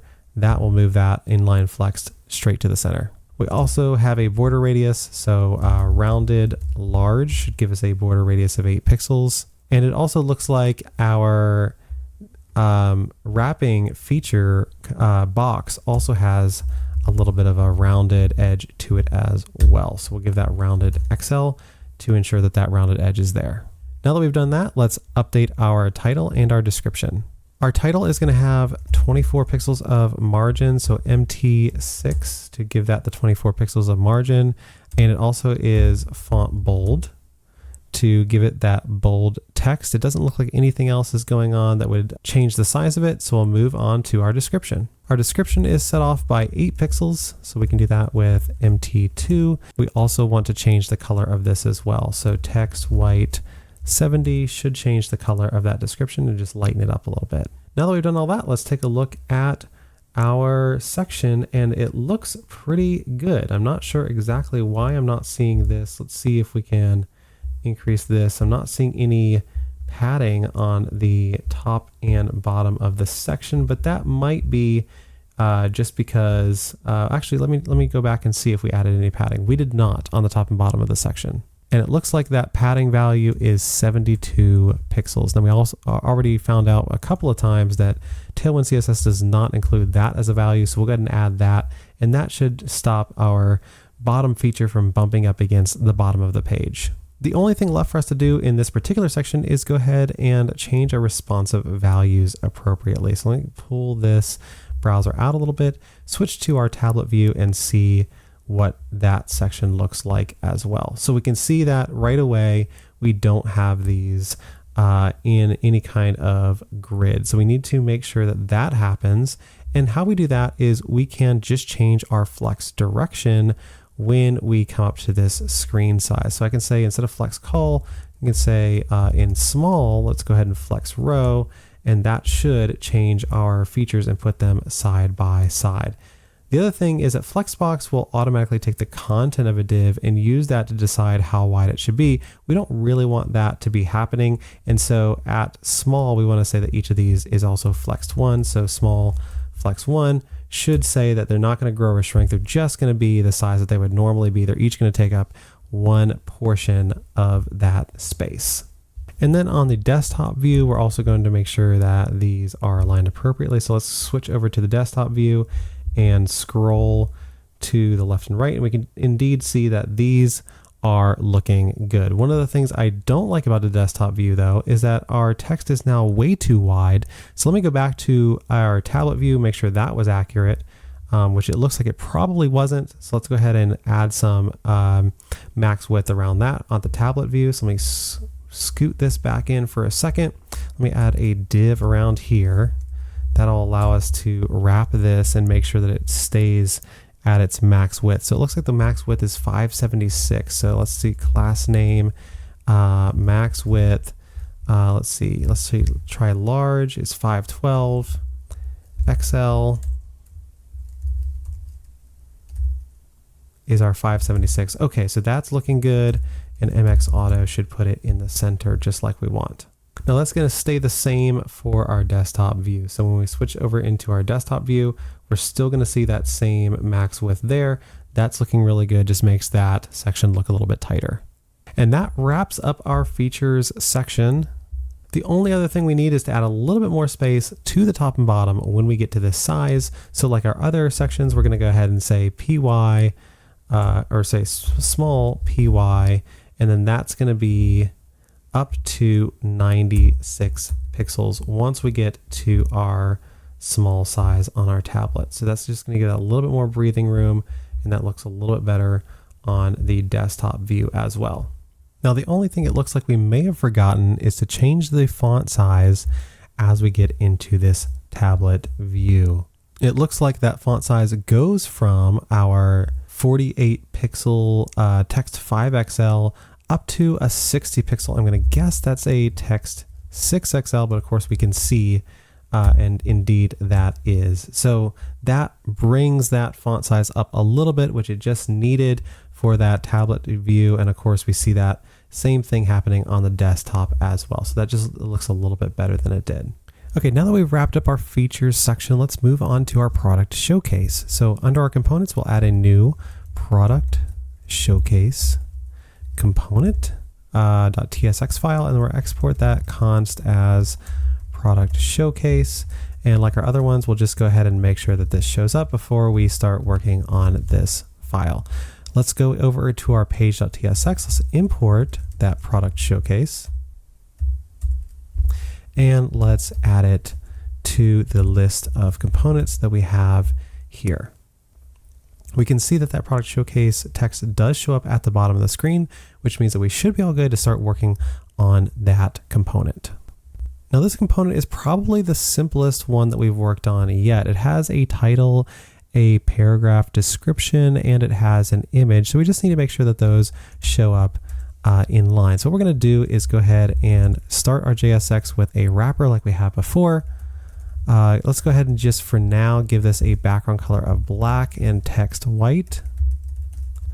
And we're of course going to include a container like we have in our other sections.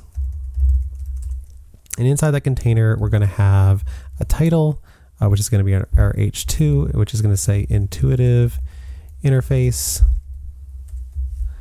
And we're also going to have our description, which is going to be a semantic paragraph tag. I'm going to copy and paste that from our design into that paragraph. And then we have the image itself, which is going to use next/image with a source. And we're going to fill in that source as soon as we have that. The alt is going to be the product screenshot. So let's go ahead and fill in that source with an imported image. That's going to be located inside of assets images /app-screen.png. So I'm going to import that app screen from assets/images/app-screen.png, and then make sure that that is imported in here. Now if I scroll down, I can see that that image does show up as well as our title and description. So now it's really just about making sure that our styles are accurate. The first thing we have is a custom linear gradient, but at this time, instead of using more values than 2, we only have 2 values. So we're actually going to be able to use some Tailwind utilities in order to create the gradient that goes from black to purple. So I'm going to say BG gradient to bottom. I'm going to say from black to, and this is where I can put a custom value, a custom hex code for that purple color. Let's do that. And let's see if that shows up properly. And indeed it does. So that custom gradient works well. The other thing that I need to do is make sure that we have a little bit of padding around that section. So I'm going to say PY, and I'm going to use my 72 pixel padding in order to create a little bit of space around this particular section. Inside of my container, we need our text centered to the center. So I'm going to say class name equals text center. And this one is also going to be text, I believe 5XL. We're going to make it bold. So using font bold.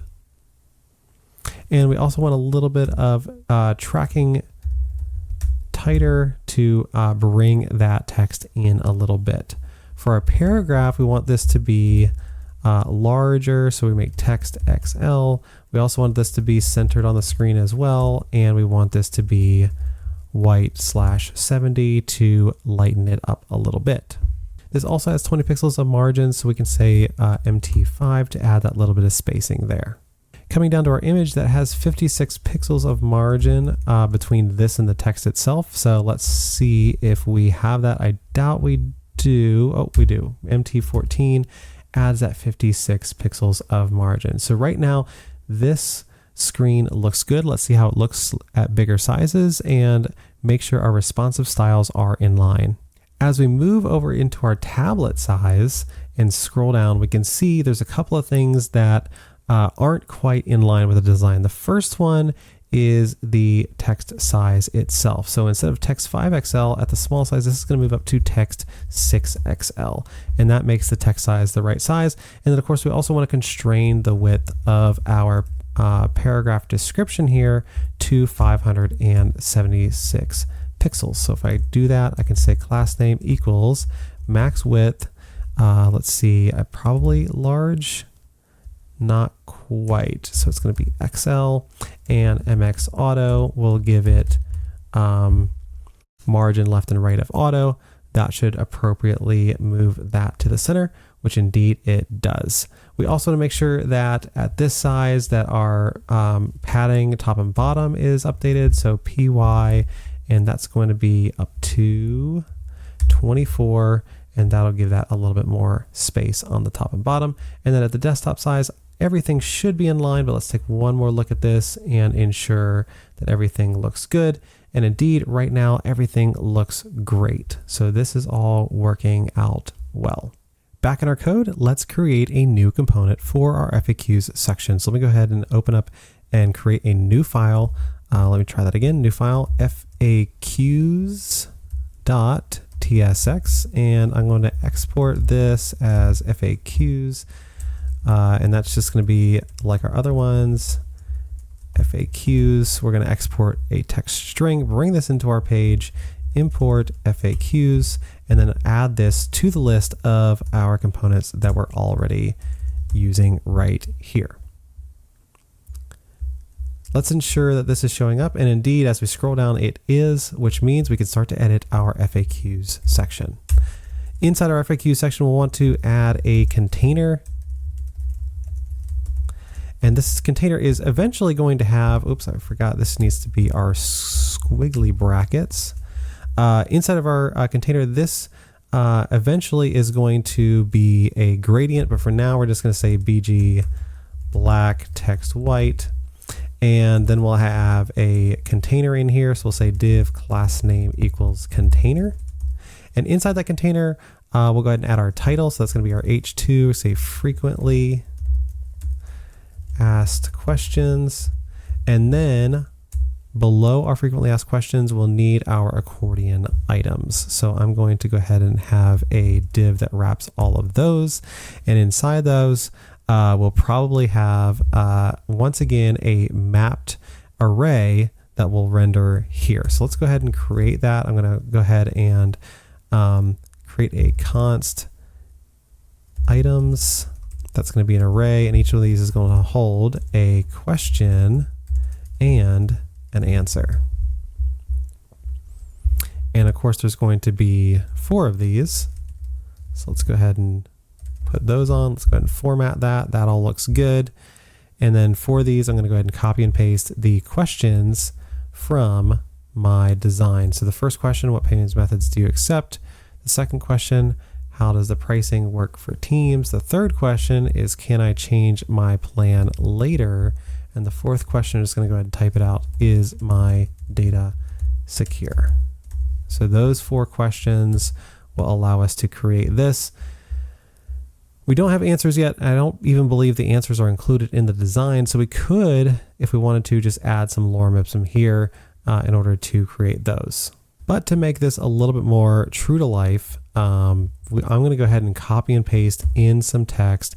And then I'll go ahead and make sure that you can see what this says. So the first one, what payments do you accept, is going to say, we accept all major credit cards, PayPal, and various other payment methods depending on your location. Please contact our support team for more information on accepted payment methods in your region.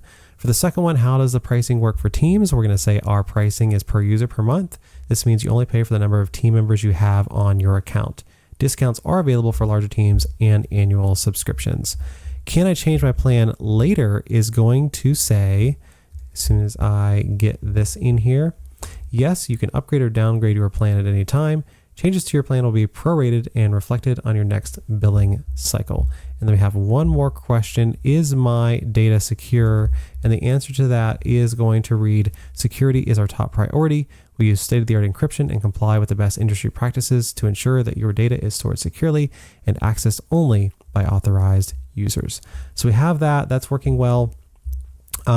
We have an array, but of course we need to insert our array of questions into our FAQs. So we have a wrapping div that's just going to be the container for this, and then we're going to say items.map, and for each of those items we're of course going to want to pull out a question and answer, and then we're going to want to display some JSX based on that. So I'm going to say div, and this is going to be the wrapper for the accordion itself. And then inside that, we're going to have a question. So this is going to be that question.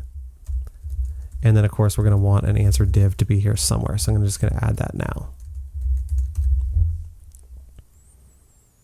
Beside our question, we also want to have a plus sign, which is going to be an icon. So I'm going to bring in the plus icon. So let me go ahead and import that. So I'm going to import plus icon from assets/icons/plus.svg, and that will allow us to directly use that plus icon here. So in order to do this properly, I'm going to add a span tag around our question, and then I'm going to add that plus icon beside it, and that'll give us some ability to control spacing and other things that we need to control. So let me scroll down and see how we're looking so far.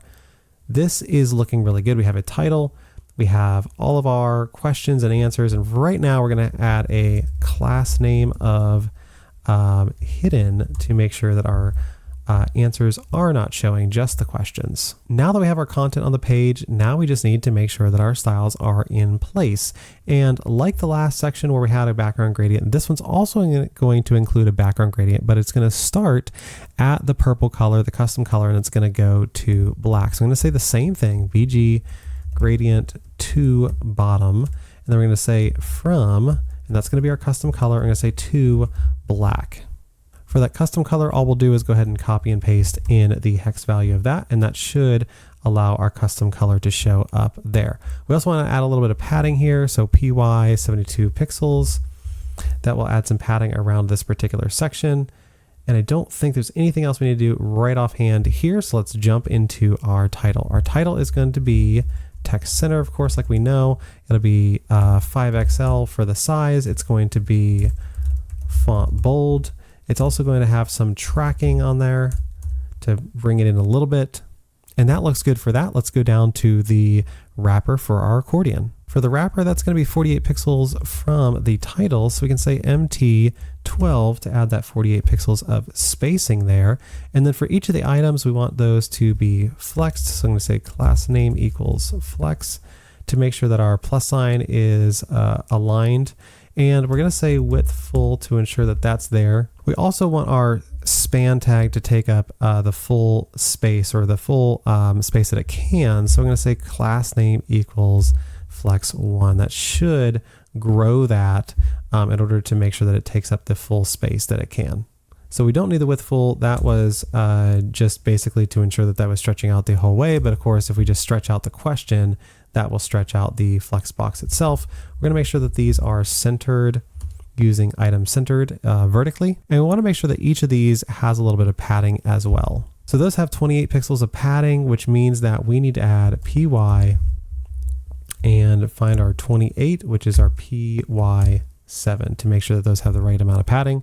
And then they also have a border on the bottom. So border B, and that border is going to be white with 30% opacity. Our question is also going to be a little bit bigger than normal. So we're going to say text large for that. It's also going to be font bold.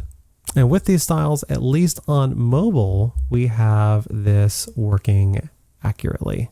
Now, before we go any further, let's go ahead and add some rudimentary state handling to show our answer under our question if we so desire. And that's actually going to take a little bit of, we're going to need to add a little bit or change a little bit of this around to ensure that that happens. One of the things we need to make sure of is that instead of our padding being on our question itself, we need to put that padding around the entire thing. So I'm going to move that up here. And that doesn't change the look of it, but it will change how the answer shows up in relation to the question. After that, in order to add state on each one of these, we're going to need to break this out into a separate component.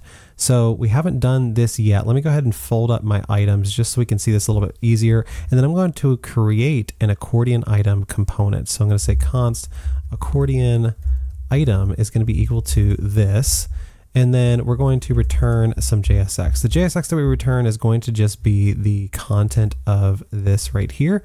And then we're going to accept a question and an answer prop. And then we're going to drop these right in here. For TypeScript, we need to tell this that the question is going to be a string.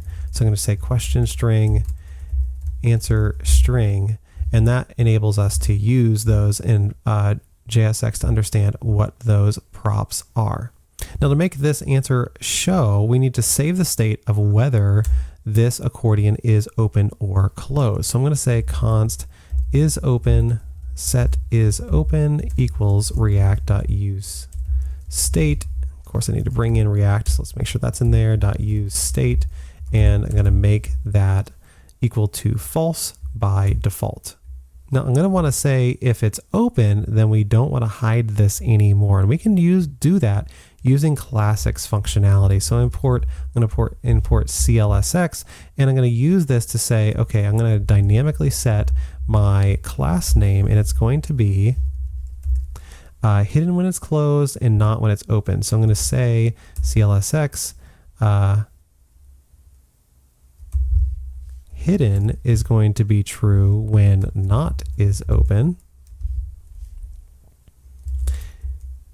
And then we're not going to have a class at all when is open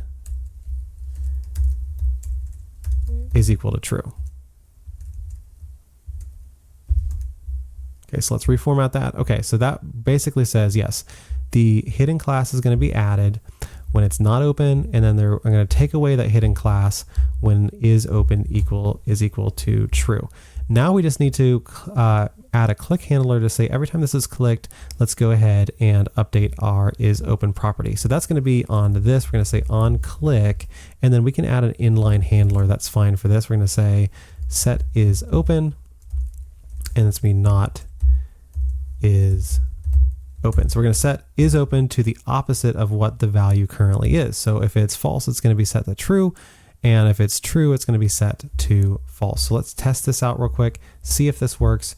Let's go ahead and click this one of these. Sorry, we first have to use our accordion item components. Let's replace these with accordion item.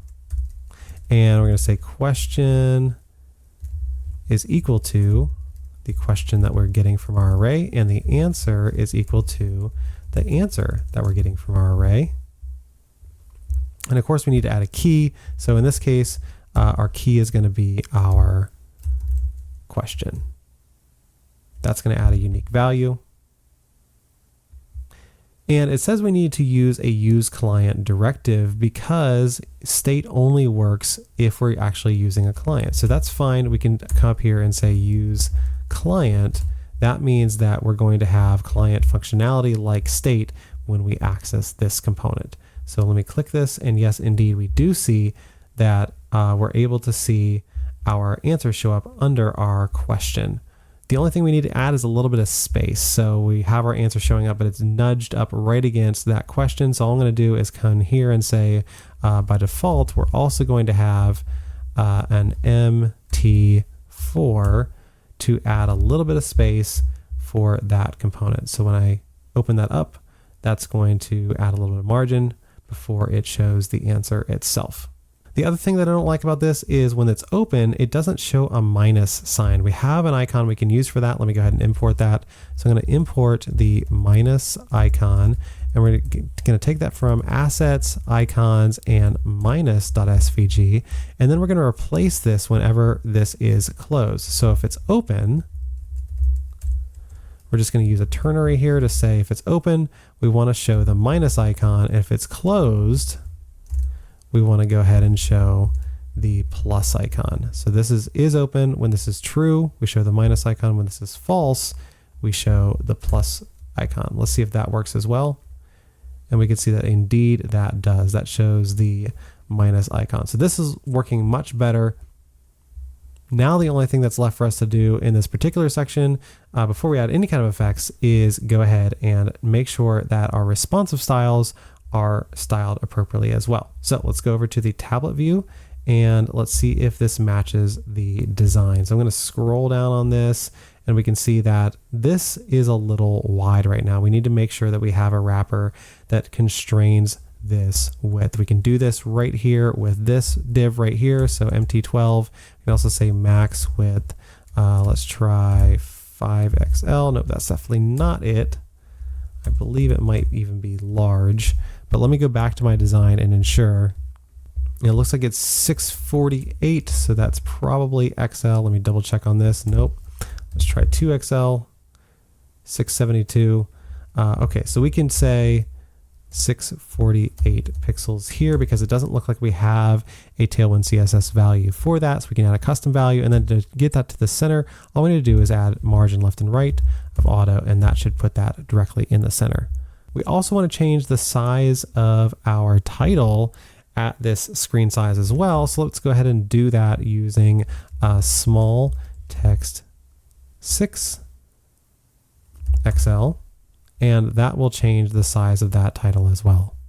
On the desktop screen, we can see that it looks like the title is overflowing the space that we wanted to take up. So we can do the same thing here where we go ahead and add some sizing here to say, okay, at the small size, let's go ahead and say max width, and we're probably going to have the same 648 pixels here. Let's double check and make sure that works. And indeed it does. We just need to say, once again, MX Auto, that'll put it in the center of the screen. The only other thing I'm seeing is on the tablet view, we probably need to add a little bit more space around this as well. So that PY top and bottom needs to be modified. Let's see, we want this to be 96 pixels, PY 24, and that gives it a little bit more space on the top and bottom. And of course, that's at the small size. Let's go ahead and add that modifier in there. Okay, that wraps up our FAQs component. Let's move on to the next section. All right, now that we've come this far, we just have to go ahead and complete our call to action section and the footer. So let's go ahead and dive into the call to action section. Let me go ahead and switch my browser over to the mobile view, and we'll scroll all the way down. And just like we've done before, let's go ahead and create a call to action component. So I'm going to call this, if I can get my new file to work, call to action.tsx. And inside that component, I'm going to say const call to action is going to be equal to our component that's going to return hello world. And we're going to export default call to action. Okay, and then we're going to bring that into the page like we had before. So I'm going to import my call to action from @/components/call to action.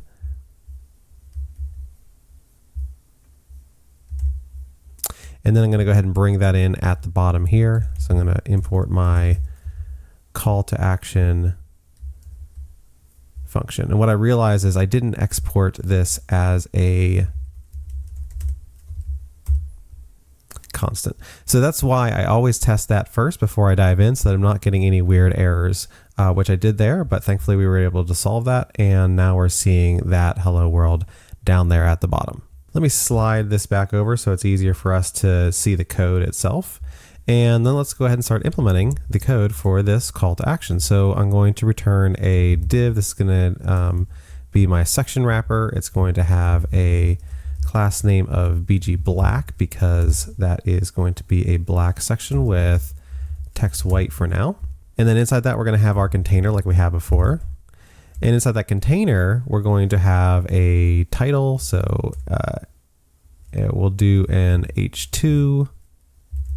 And we know that we're going to have some class there.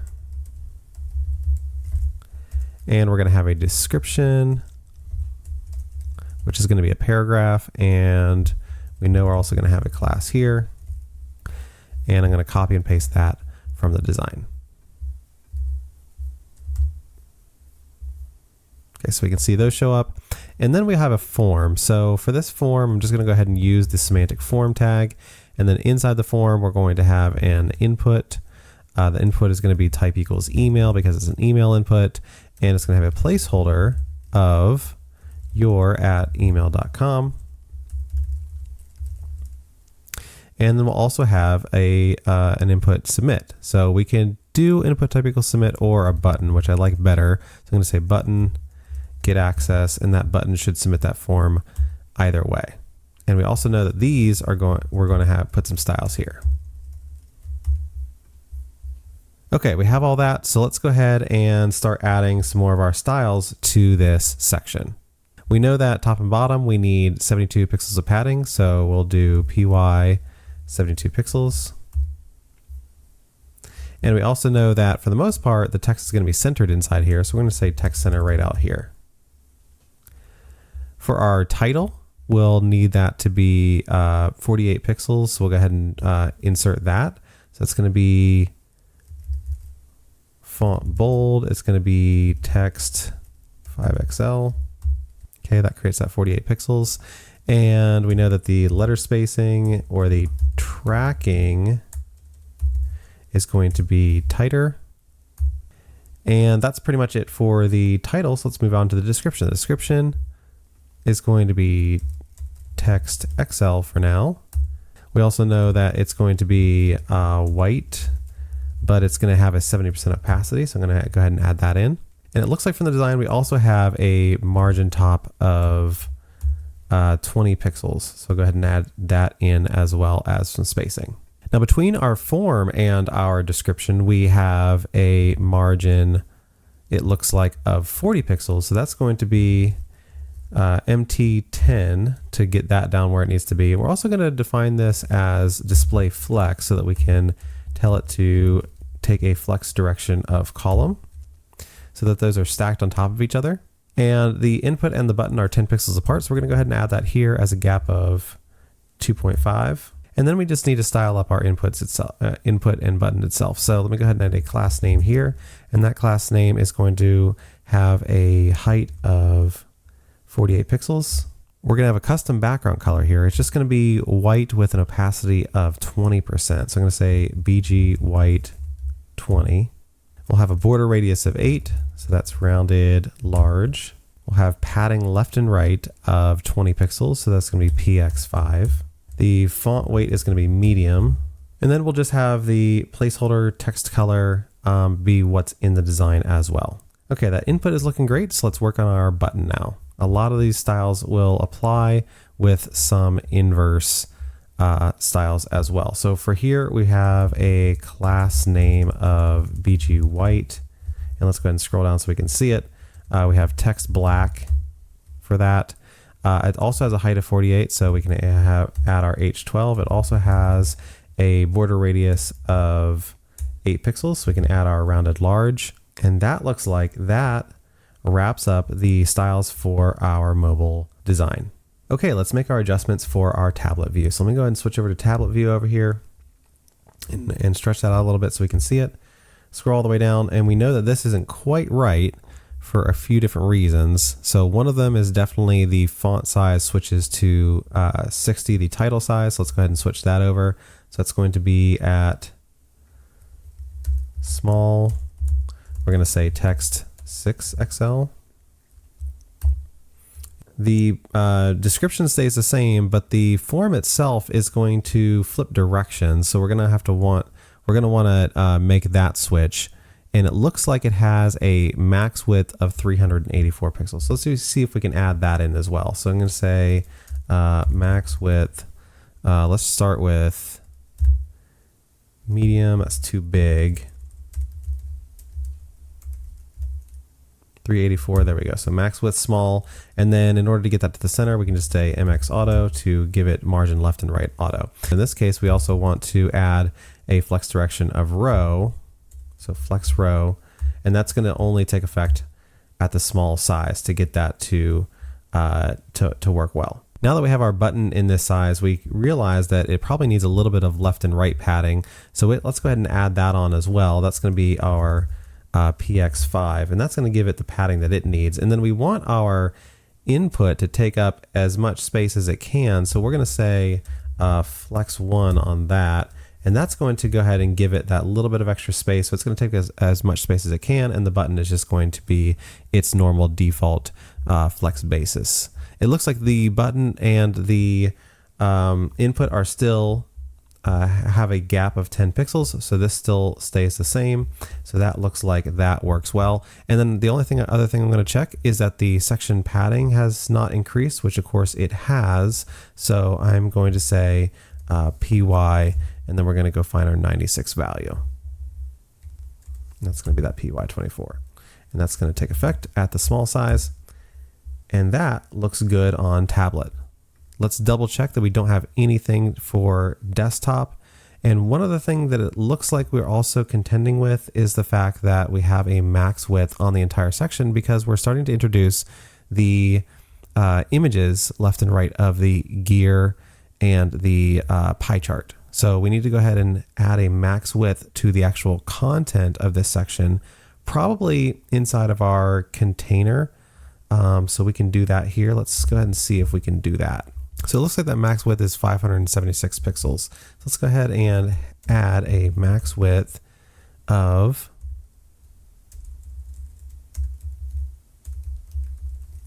I don't remember, medium is 448, large, let's see what that has. 512, extra large has 576. Okay, so that's what we want it to be. We want it to be max width, extra large, and then we're going to go ahead and start bringing in those images on the left and the right. Now, in order to do those, what we really want is for the content itself to be the relative container that we put our images inside of. So in order to do this, I'm actually going to bound those images to this container. So what we're going to do here is I'm going to say relative, and then we're going to bring in our images at the top of the file, and then we'll bring those in and put them inside that container. So it looks like if we go into the assets and the images folder, we can see that the thing we're looking for is the Helix 2 and the emoji star images. So let's go ahead and bring those into our call to action component by just importing them in the top of the component file. So I'm going to say import Helix image from assets / images / Helix 2. And then I'm going to import my, I don't know why it's called emoji star, but it is.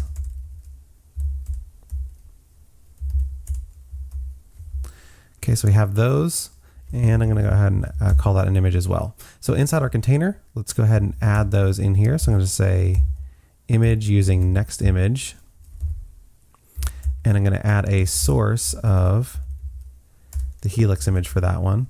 We are going to add some styles on this just to make sure we have the proper styles there, and I'm going to do the same thing for this other one. So image source equals emoji star image, class name equals blank for now, and it's going to have an error because we don't have an alt tag right now. These are decorative images, so they shouldn't need an alt tag, so I'm going to go ahead and just give them an empty alt attribute.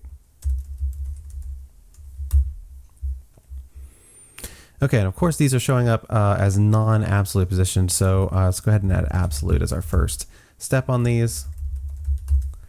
And then we should see those lined up inside the content over our other content pieces. For the emoji star, which is this pie chart here, what we're going to do is we're going to bring it up by 120 pixels from the top of the content. So we're going to say negative top, and then we're going to give it a custom value of 120 pixels. And then for the right, what we're going to say is a right value of, and once again, we're going to give it a custom value of calc 100% plus 24 pixels.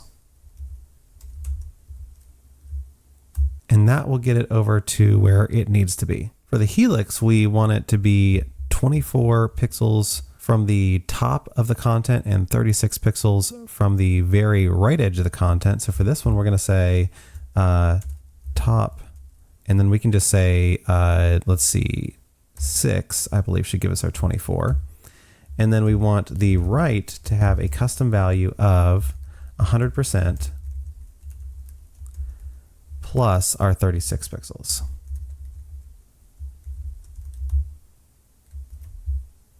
And I apologize, that should be left. We don't have to give that a left value because it's coming, we want it to go all the way past the content and then 36 more pixels.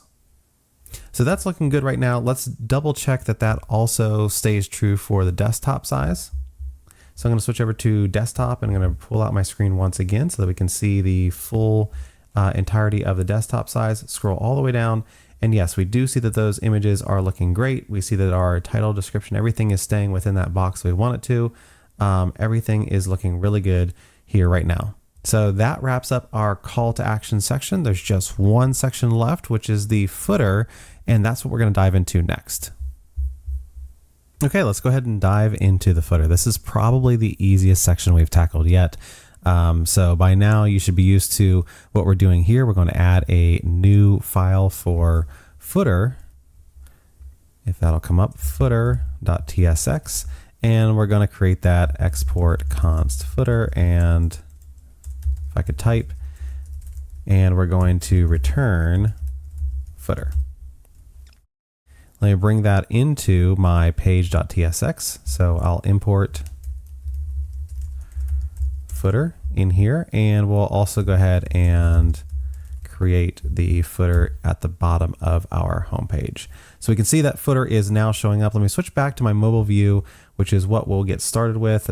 So we can see most of the code here, and we'll go ahead and dive into actually generating this footer. So I'm going to switch back to my footer component, and then we're also going to go ahead and use the semantic footer tag here. Inside that, we're going to put a container, div class name equals container. And that's going to hold our content. And we're going to want to switch our content from top and bottom to left and right. So of course, we're going to have to put a wrapper around that. Class name equals, and we'll just leave that blank for now. And then we're going to go ahead and put our left content. So that is going to be another div. And then our right content is going to be another div. Each of those is going to have their own classes to style their respective contents. Inside the first div, we're going to go ahead and put the content that we have. So that's going to be the copyright. And then inside the other one, we're going to have a bunch of icons. So we can go ahead and make this an unordered list if we'd like to right here, or some sort of nav. I like an unordered list better, so I'm going to go ahead and create the semantic UL tag. And then each of these is going to be LIs. So I'm going to have LI, and then I'm going to copy that 4 times. After we do that, I'd like to bring in those images or those icons themselves. So let's see if we can find those. We have our Insta icon, which we can grab. Let me go ahead and import that one. So I'm going to import Insta icon from assets/icons/Insta. We're also going to have our Twitter icon, which is going to be the X social. So I'm going to import X social from assets icons X social. I'm going to import my TikTok icon. So I'm going to import TikTok icon, assets, icons, and TikTok. And then I'm also going to import my YouTube icon from assets, icons, youtube.svg. Okay, there we go. We have our 4 icons. We can go ahead and drop those in here. So I'm going to go ahead and first have my X social. So it's going to be that one. I'm going to add in my Insta.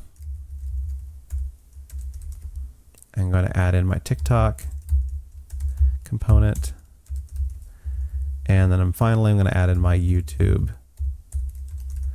component in there. Let's double check that all those are added in accurately, and indeed they are, so that's great. Let's go ahead and style up the rest of the styles for this section. So starting with the padding on the top and bottom, looks like that's 20 pixels by default. I'm going to go ahead and add that to my footer by adding a class and saying py5. That'll add the padding top and bottom. I also want to say bg black, just like we have in other ones. And in this case, I can say text white just so we can see what we have on the page. But really, in this section, I think we're going to be using a consistent color of white with a 60% opacity. So let me go ahead and try and add that in. And that'll just give us that styling so that we don't have to do that individually for all the other sections. Moving down the page, the wrapper for our content is going to be flex, but of course we don't want that left and right, we want the top and bottom. So we'll do flex call to change the flex direction to column. For our text, it's too small to tell yet. I'm guessing it's going to be text center, but no, that's probably, yes, in this view it will be text center. So let's go ahead and say text center there.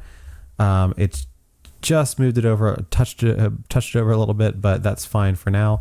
And then for our list, we want to make sure that these icons are being shown appropriately as well. So we're going to go ahead and flex this container as well. We're going to make sure that we justify our items to the center. So justify center.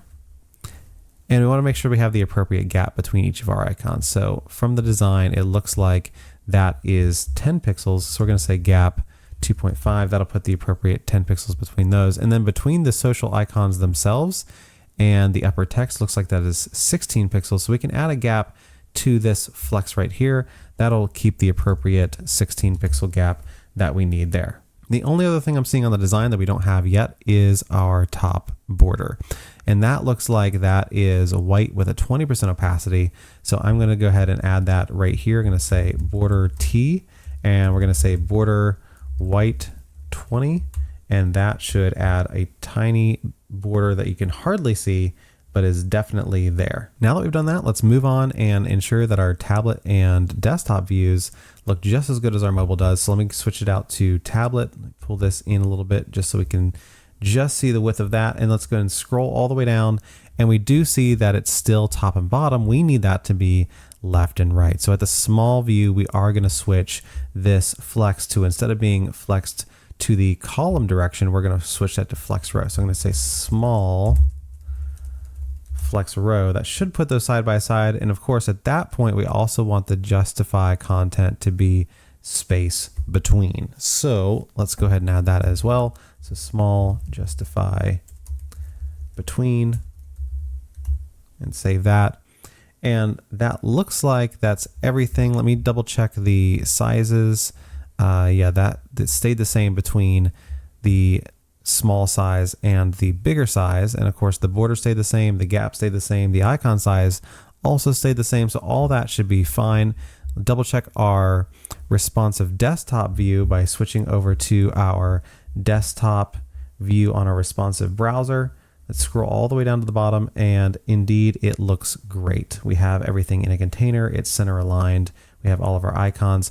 So those all are working really well right now. As I'm looking at these different views though, what I realize is that on the section right above on the call to action, it looks like as we get to the mobile view, that one might not be working exactly as we wanted, probably because of some style that we put in for our responsive view. So let's go back and double check that one real quick, and then we'll keep moving.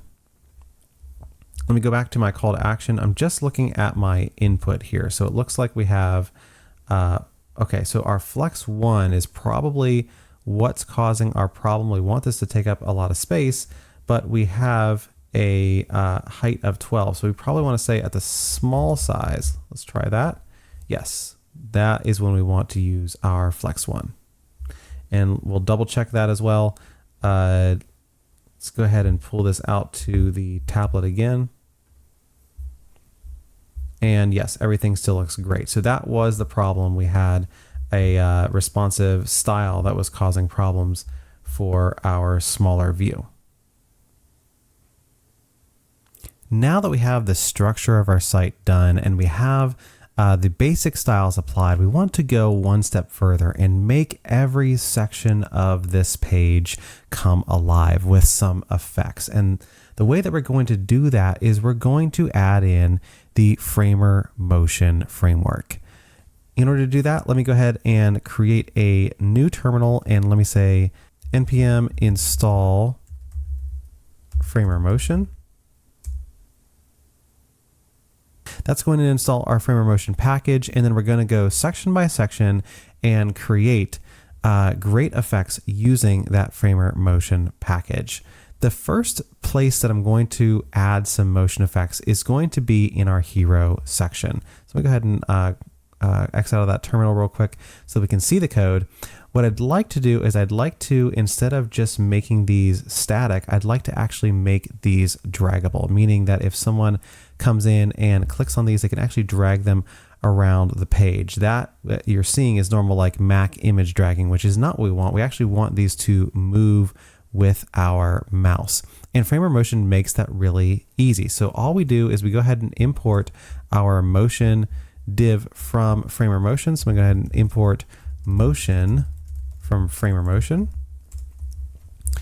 And then with that Framer Motion, what we'll do is we'll go ahead and take our images and we'll wrap those in Framer Motion divs. So I'll show you how to do that. We just say motion.div, and that's going to give it a div that we can control with some Framer Motion properties. Now I'm getting a bit of a weird error here, and it seems to be because we now have some client interaction going on, and anytime we do that within the Next.js framework, we need to tell it that we're actually using a client component. So let me go ahead and say use client up here, and that should bring our site back without that error, which it does. Now, of course, I want my wrapping div to now apply these styles right here. So let's see if we can get that to work by just moving all of our styles that used to be applied to our image. Let's try and move them onto our div itself just by adding a class name here and adding those there and see what happens.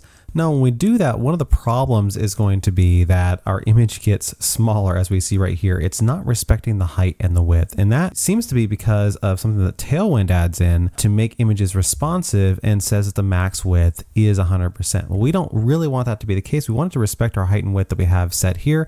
So we're going to add max width none onto our image, and that should make the image show up at the proper height and width. Now that we have that done, we can start to add some attributes to our motion div that should allow this to be draggable. So let's go ahead and add the drag attribute. And when we stop dragging that, we're going to want that to snap back to the origin. So we're going to say drag snap to origin, and we don't want the normal Mac dragging to happen on our actual image itself, which is why we're going to have to add a draggable equals false onto this image right here. Now that should allow us, let's see if we can actually get this to work. Yes, that should allow us to drag this around, and as we can see, that just pops right back whenever we drag that around. It's a really cool effect, something that is a little bit Easter egg in this site. Now that we've done that with one image, let's go ahead and add that to the other image as well. So we're going to do the same thing. We're going to wrap this in a motion.div, not IDV. We're actually going to use div there. We're going to take this, I'm going to copy and paste that below, and then we're going to do the same thing, move our styles into the motion.div wrapper. So I'm going to say class name, and then I'm going to put the styles that we had there before by just copying and pasting those. Probably going to end up with the same problem that we ran into before. So we're going to say max width of none on that as well. And we're going to add the same attributes here. So we're going to say, this is also going to say drag. It's going to say drag snap to origin. And we also want to say draggable equals false here. Just so we're aware, let me go ahead and comment this out just so we know what happens here. So if we don't say draggable equals false, then we get that same problem where we kind of see that ghost get dragged around. But when we add the draggable equals false, then it says, okay, don't do this to the image. It respects what's going on with the wrapping div, and then it allows us to drag this around and snap this back. If you didn't want it to snap back, if you actually wanted someone to be able to drag this around wherever they wanted, you could go ahead and comment out your drag snap to origin props, and that would allow someone to actually drag these around the screen and leave them wherever they wanted, which is kind of a really cool effect. I actually kind of like that as well. So I'll leave that up to you as to what you like to do. You can even flip these around. They can go off the screen though, and you can never get them back without refreshing, which is interesting. So let me go ahead and flip this off as well. And there you go. I'm going to add my drag snap to origin back and refresh the page so that these do come back. Now that we're done with the hero section, we want to move on to the logo ticker. What we'd like to do is make all of our logos look like they're infinitely scrolling from the right side of the screen to the left side of the screen. In order to do that, we're going to implement once again the secret sauce of Framer Motion. So I'm going to come up to the top of my logo ticker file and I'm going to import my motion from Framer Motion. That's going to allow us to get started.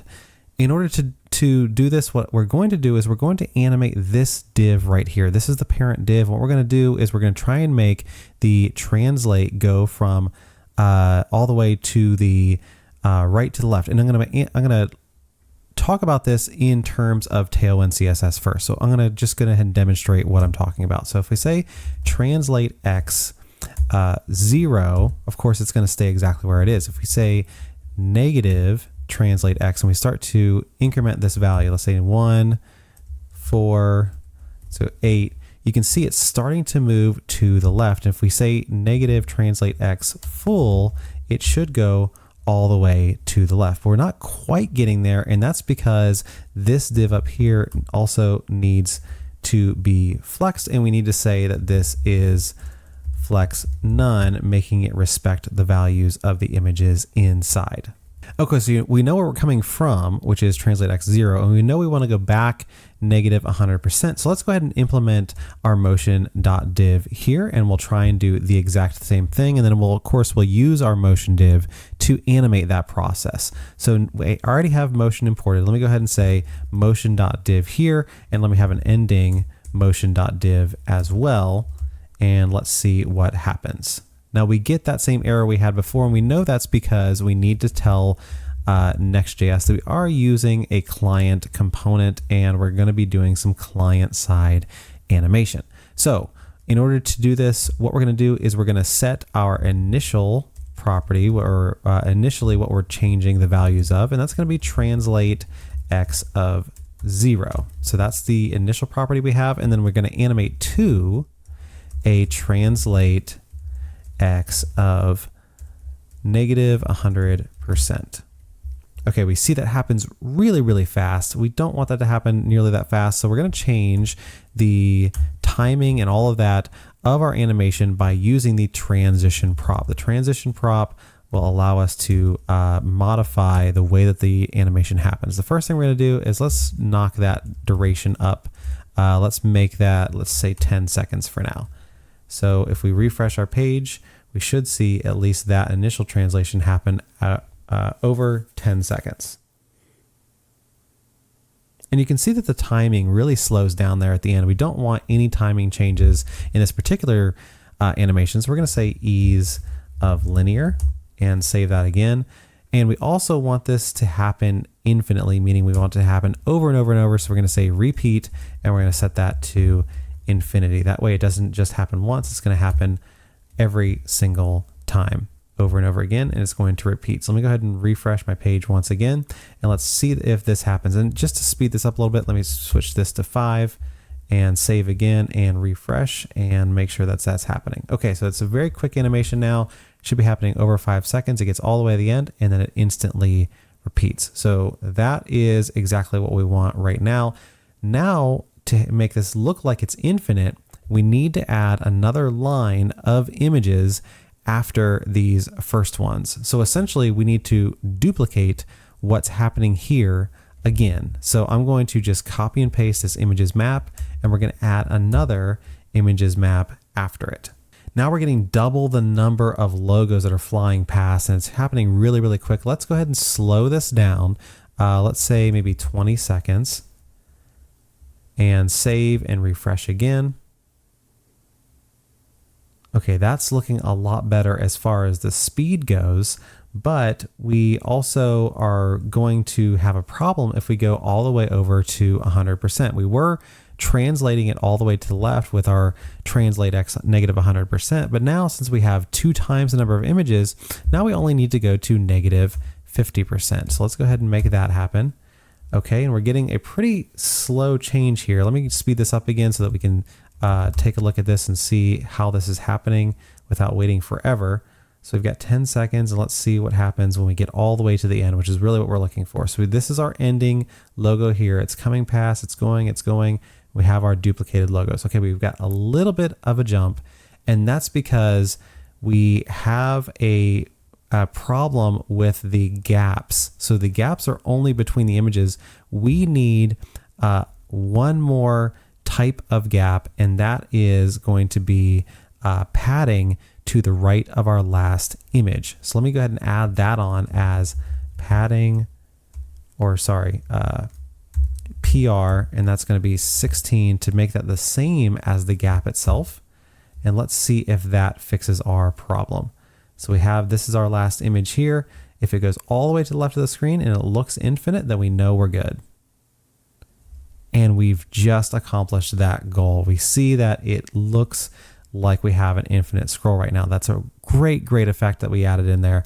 The only thing to tighten this up a little bit, we can see that as the image comes out over here, it's got this little gradient. That's from the after part of the content. That's from the after element that we added there. Now we're not seeing the same thing from the before element. That's probably just a z-index issue. So let's go ahead and take care of that real quick. Let's look for our before, and let's go ahead and add a before, and we're going to say z10 just to bring that z-index up. And yes, indeed, we do see now that looks like it's just flowing on the screen, flowing off the screen. This is an amazing effect and really easy to accomplish with our motion.div. Now that our logo ticker is done, let's move into our feature cards.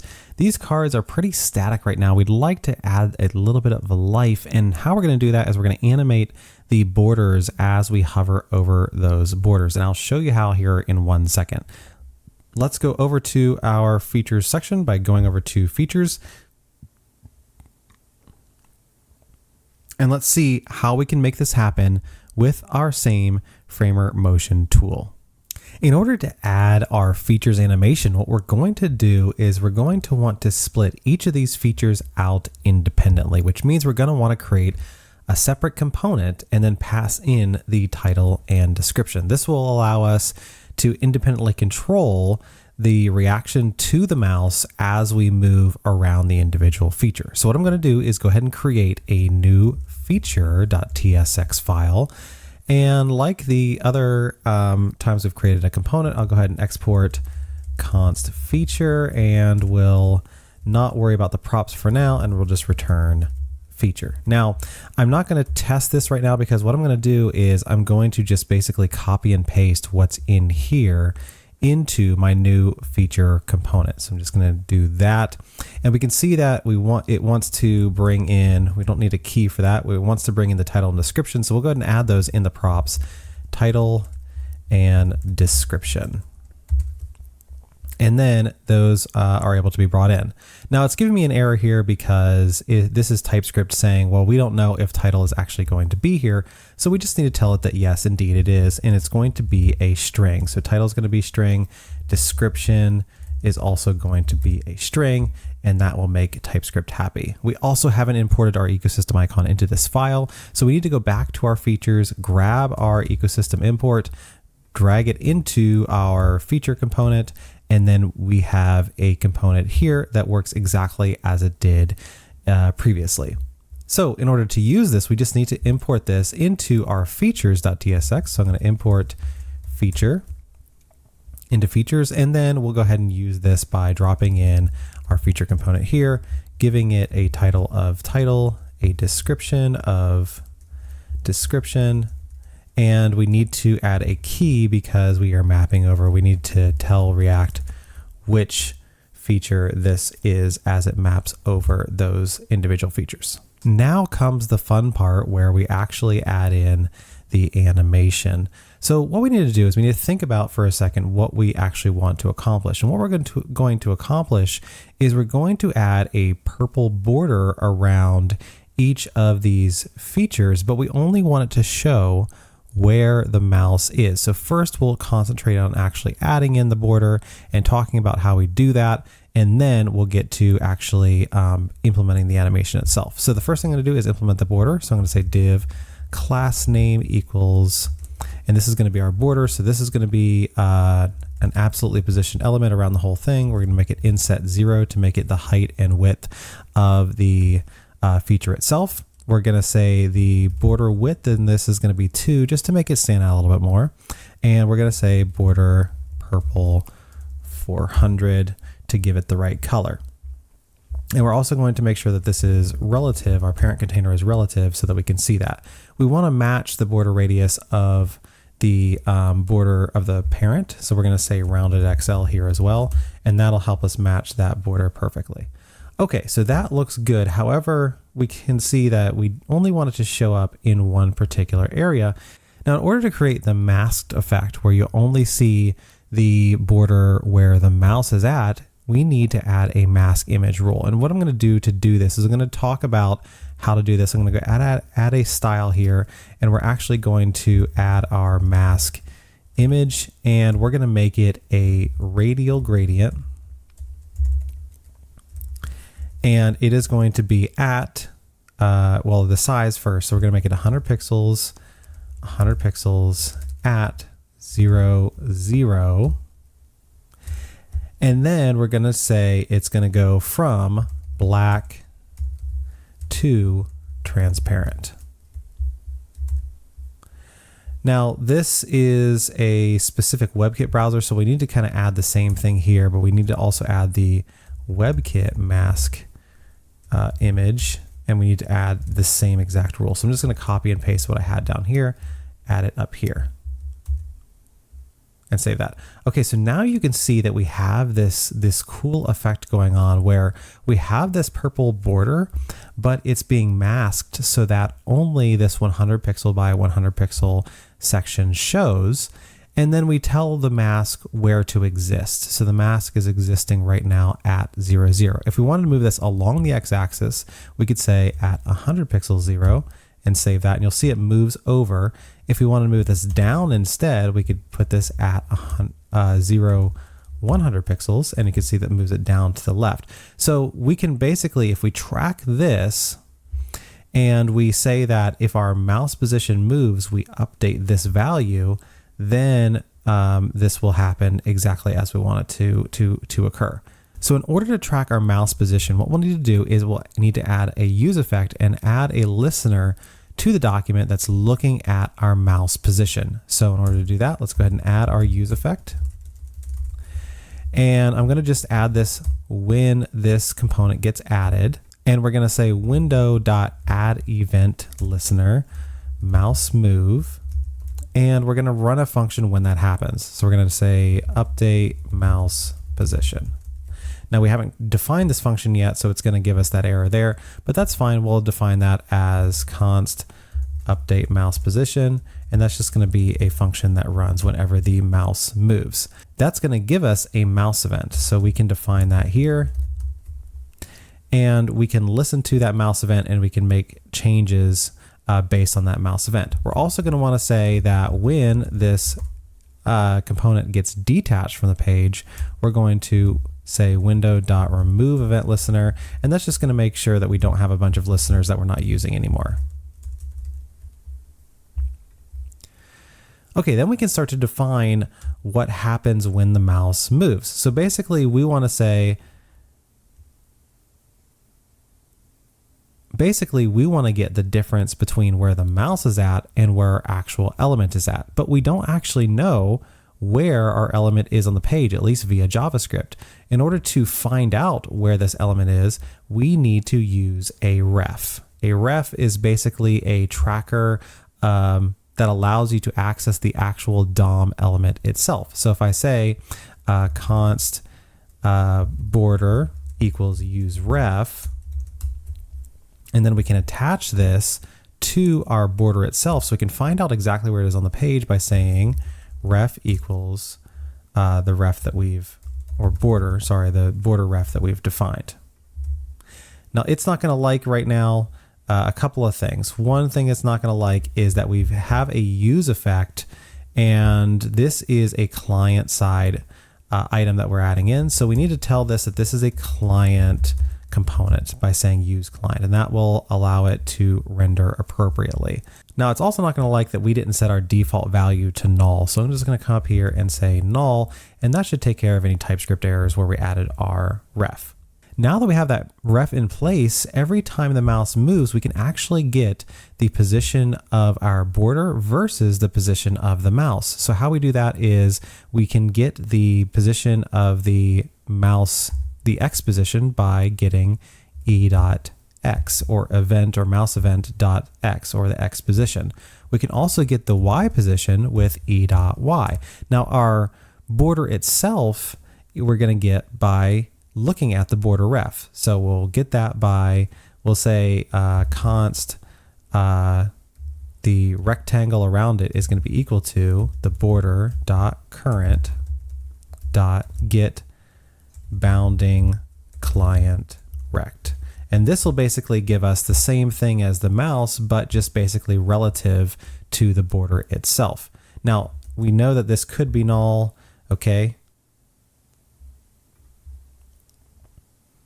And to make TypeScript happy once again, we'll say HTML div element so that it knows when it's not null, it's actually going to be a div.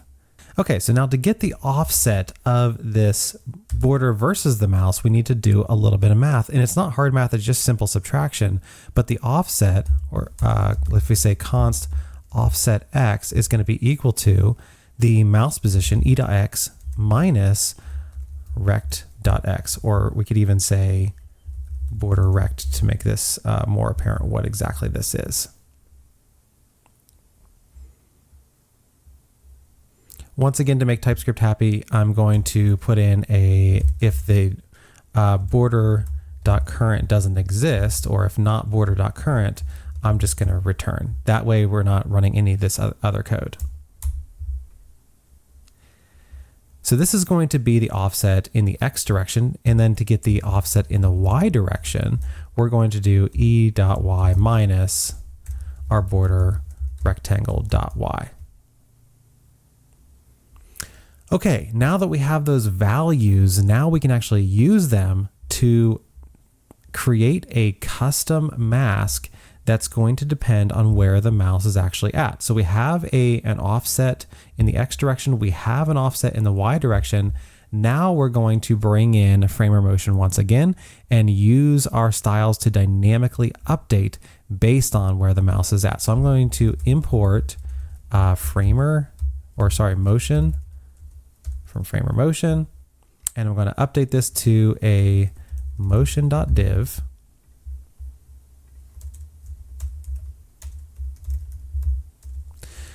This is going to allow us to use some motion values. So essentially, we don't want this whole thing to re-render every single time our updated mouse position changes. And that's what motion values do. They basically allow you to change styles and things like that without re-rendering the entire component. So instead of using state, we're going to use a motion value.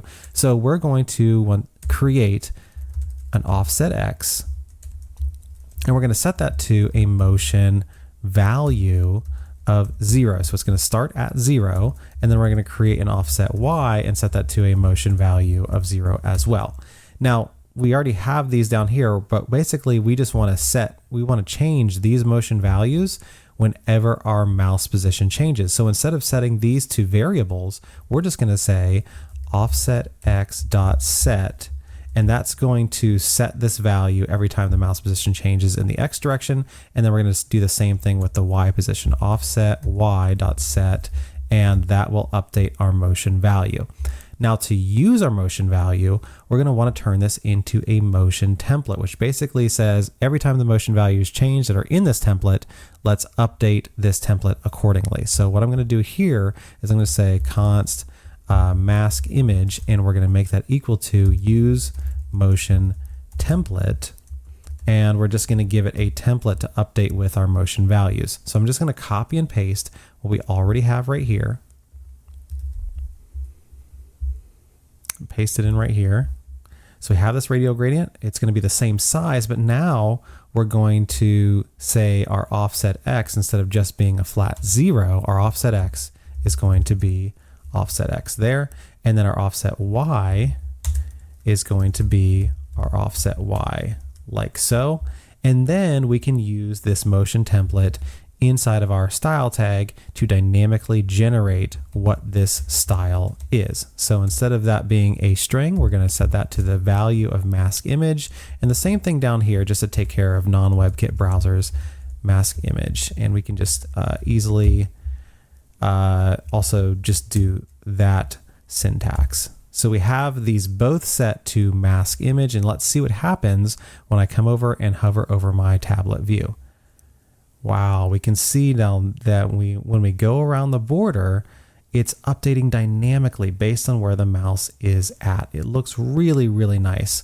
Now there's one small thing that we'll also want to take care of when it comes to this particular page. And it's not even a major thing, but we definitely want to make this as polished as possible. So when we refresh the page, what you can see is before the mouse goes over the page, we have our default values set to 0, 0.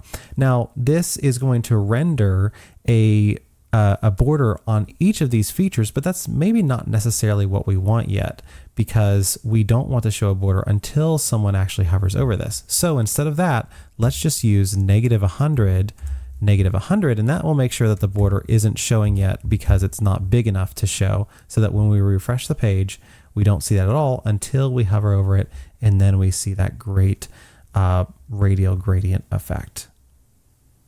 This looks really good right now. I'm just going to go ahead and remove a couple of these comments, make sure our listener and everything is all cleaned up, make sure everything looks good, which it does, which means we're now done with this effect on this section. Now, the next thing we're going to want to do is create a product showcase that looks like dynamic, that animates onto the page. In order to do that, let's go to our product showcase component and look at some different things that we can do. Now what we're going to want to do is we're going to want to wrap this image in a motion div, and then we can use something called use scroll to track the scroll position relative to that div, and then we can rotate it and animate it onto the page. So the first thing I'm going to do is import my motion from Framer Motion, and of course this is going to be a client component, so since I don't want to see that error, I'm going to say use client, and then we're going to wrap this in a motion.div and make sure that that works as it should. When I go down here, we know that there's a couple of values that we're going to want to animate. The first one is going to be the opacity of the element itself. And the second is going to be the amount that it is actually rotated. So in our motion div, we're going to say the style is going to be equal to, and then we can set opacity to a value. So for now, we'll just say 0.5. We'll say the rotate X is going to be set to a value as well. And for now, let's just say 14 for just to see what that looks like. And then we'll also set the transform perspective to 800 pixels. Now we can see that that's doing a little bit of rotation. We can also see that that's adding the opacity. So what we want it to do is when we start getting it on the screen, we want to leave it there, and then once it's fully on, we want it to be fully opaque and rotated towards us. So once it's fully on the screen, we want this opacity to come up to 1, and we also want the rotation to go to 0. So it's going to go from something like 15 and maybe 0.5 that by the time it's all the way on the screen, we're going to have it fully there. Now, how we do that is Framer Motion has something called use scroll to allow us to track the scroll position of an element. So we're going to use that in order to set what happens when we scroll the component on the page. So we're going to say const, and we're going to just leave that empty for now, equals use scroll. And that scroll takes a couple of different options. The first thing it takes is a target. What are we actually watching? And this is going to be the image itself, but we don't have a direct way right now to watch this image. So we also need to add that. And the way that we can target that is we can use a ref, something that React allows us to do. So we're going to say const app image equals use ref. And that will allow us to have a target. Now we need to add this ref to the image itself. So let's say ref equals image ref, or whatever that was named. Oh, app image, my bad. There we go. And of course, we're going to have to say what it is. So this is an HTML image element. And we also want to set the default to null. So we haven't finished this, so since I saved, it's going to try and recompile. So let me go ahead and add the target of app image and save that again, and it should compile correctly this time. So now use scroll is tracking the scroll Y of the page, or actually the scroll Y, I should say, of the image itself. So let's say scroll Y progress, and that's what we're going to get from this target. The other thing we'll want to say is what we want to happen when specific scroll positions are reached. So this is configured with the offset option. An offset basically says, okay, when do we want this animation to start and when do we want this animation to end? Now we want the animation to start when the start of the image reaches the end of the page. So when the end of the page reaches the start of the image, right at this position, as when we want this use scroll listener to start the animation, and we want it to end when the end of the image reaches the end of the page. And so we'll do this with end. And I had too many array wrappers there, so it's start end and then end. So basically when the start of the image reaches the end of the page to when the end of the image reaches the end of the page is when we want this animation to happen. Now that we have our scroll Y progress value, that'll allow us to start to change our opacity and our rotate X value based on where the scroll position is. Now, the scroll Y progress is going to give us a number between 0 and 1. We can actually see that if we want to by using a use effect. And we can say that every time we can add this on here, every time it changes. So we'll look for scroll Y progress.on change, and we'll get the latest value, and we'll just go ahead and print that out. So we'll console.log that.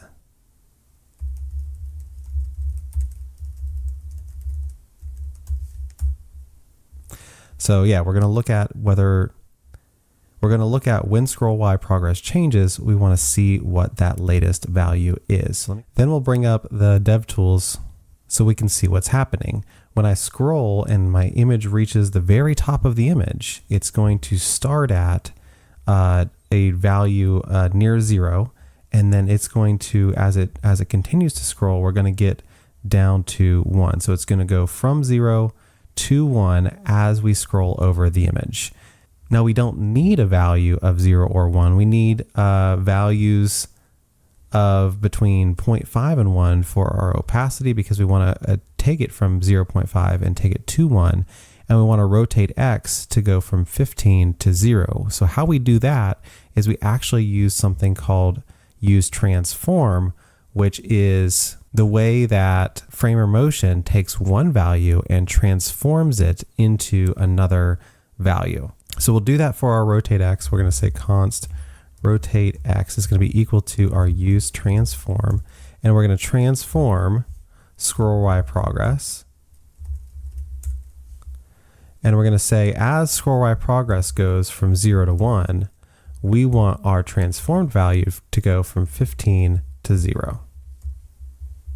So now we have a rotate x value that we can come down and we can put in our motion.div as this value here. So instead of just having a static 15 degree turn, we can go ahead and just put in our rotate x value there. Okay, so let's see what happens. It's not going to be a big change, but we're going to see that when we start, it's going to be rotated, and as we scroll down, it's going to go to flat. So rotated to flat is that part of the animation, and it's very smooth. Framer Motion does a great job with the smoothness of the animation. I'm going to delete my use effect because we don't need that anymore, and we're also going to create now our opacity value here. So I'm going to say const opacity is going to be equal to our use transform. And this is going to take in, once again, scroll Y progress. But as it goes from 0 to 1 this time, we're going to want to go from 0.5 to 1. So we're changing the scale of that a little bit. And then we're going to put that down here as well. Okay, so now we have both of those working in tandem. So as we scroll down, at first we're seeing a semi-opaque rotated image, and as we scroll all the way down, then we see it fully with full opacity and with the rotate x of 0. So that looks like a really good animation there. Really like how that turned out. Okay, so that wraps up the animation for that section. Let's move on and let's add some nice buttery smooth animation to our FAQs part.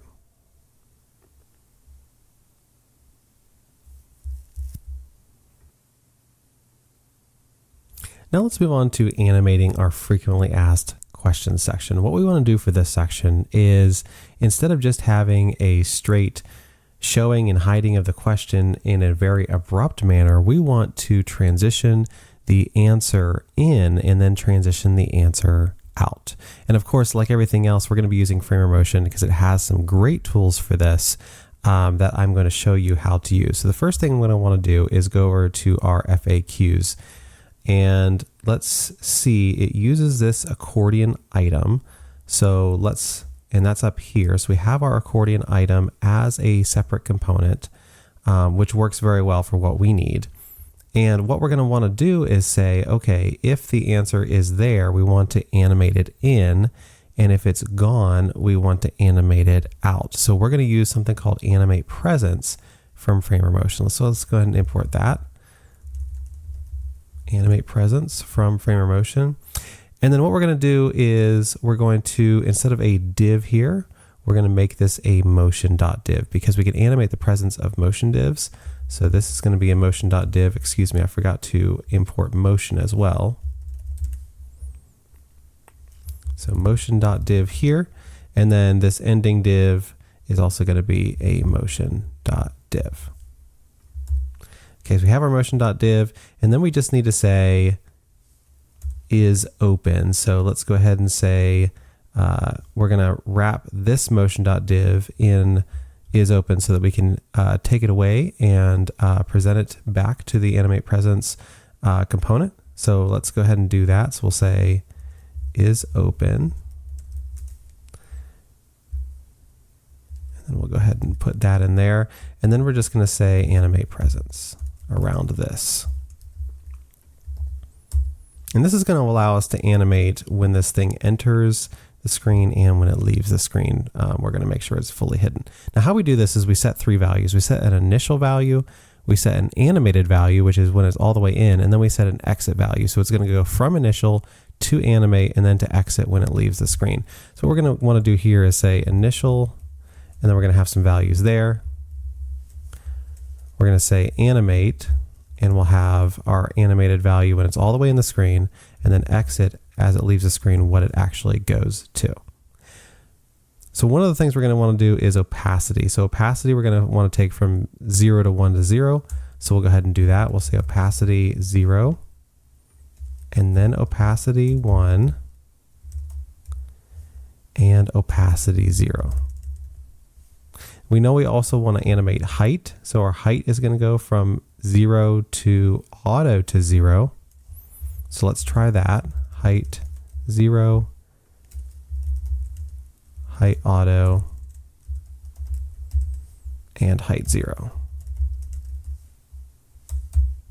Okay, and let's just go ahead and see how this looks right now, and then we'll adjust it as we go. So let me go ahead and click this and see what kind of animation we have so far.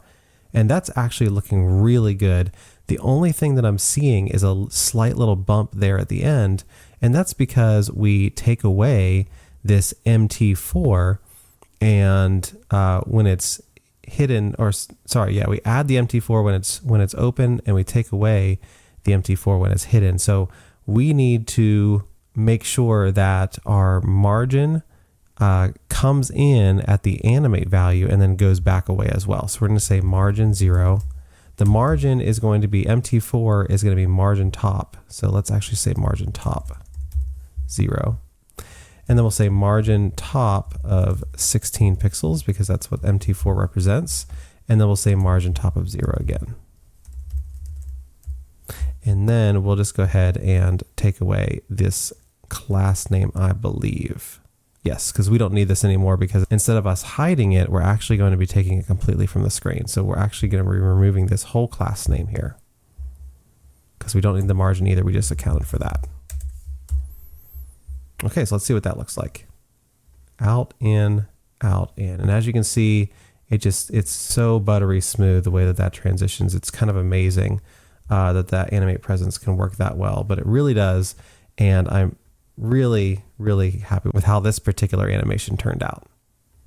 Now, the last part of our page that we want to animate is going to be our get instant access call to action. And for this section, what we're going to do is we're just going to add a slight little translation to these images on the left and right. We'll look at this once we do the code. We'll look at this on the desktop so we really get the full effect. But this one is going to just do a slight movement of up and down as someone scrolls down to get instant access. We've done scroll animation before, so we already know how we're going to approach this in general. Essentially, what we're going to do is we're going to use scroll from Framer Motion, and then we're going to transform that value into a translate Y that we can then use to move these up and down. And just so you can kind of see what these will do, we could say, for example, on this helix image, I could say translate Y, and I could say something like 20, for example, and save that. And you'll see that moves down. So we're going to move it from the negative value to a positive value. About 80 pixels is what we're going to try and do. So let's see if we can accomplish that. The first thing we're going to do is move this into a client component, because as you're intimately aware by now, as soon as we import some of these Framer Motion tools, we're going to need to make it a client component, because that's what Framer Motion does. It definitely uses state and things that are going to change on the client. So let me import my use scroll. That's one utility that we're going to use. And let me go ahead and set up a couple of things that we're going to use for this. So we want to see what container we're actually going to track the scroll of. And I think in this case, we're actually going to track the entire container, or the entire section itself. So I'm going to put a ref on this top container right here. So in order for me to do that, what I need to do is go ahead and create that ref. So I'm going to say const container ref, and that's going to be equal to use ref from React, and that will be an HTML div element with a default value of null, just making sure TypeScript is going to be happy there. And then I'm going to say ref equals container ref, and that will allow us to put that ref there. Now we can start to use our scroll Y progress. So I can say const, and then say, well, let's just go ahead and create use scroll first. We'll have a target, and the target is going to be the container ref. We're going to have an offset, and that offset is going to be those two values like we saw before.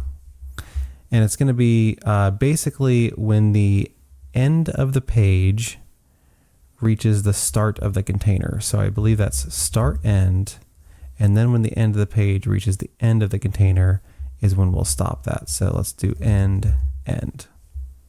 Pretty sure that's how that works. And then we'll use scroll Y progress from here, and that'll give us the value as we scroll from start end to end end.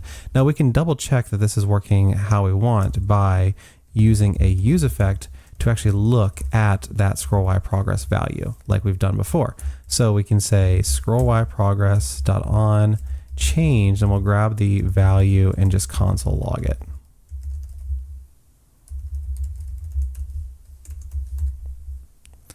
And we'll bring up our inspector developer tools again, and let's go ahead and see where we're at.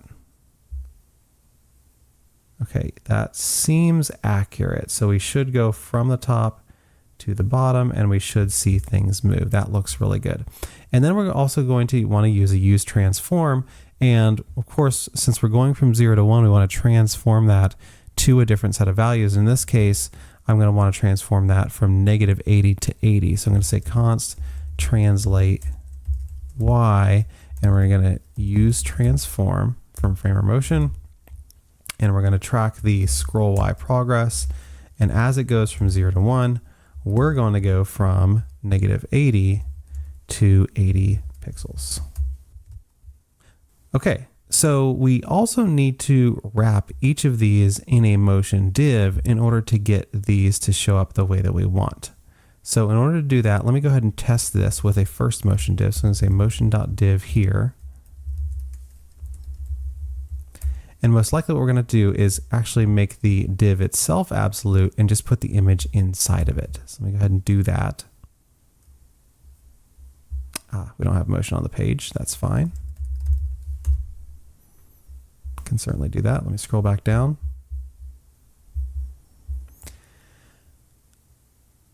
And let's just try this without it, and we'll do it if we have to. So we're going to say style, and it's going to be equal to, and we're going to have a translate Y value.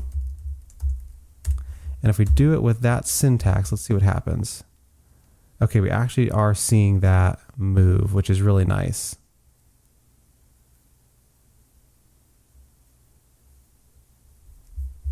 Okay, so we didn't need our motion div to have the absolute value, which is fine. We can also put the same motion div wrapper around the emoji star, and then those can move in tandem. So I'm going to say style once again equals translate Y. And I'm going to wrap that around my emoji star image. Now those are moving along with the scroll position. Okay, so let's get a desktop view of this. Let's see if we want to adjust this at all. So I'm going to pull this over into desktop and just push this over back a little bit so we can get a better view.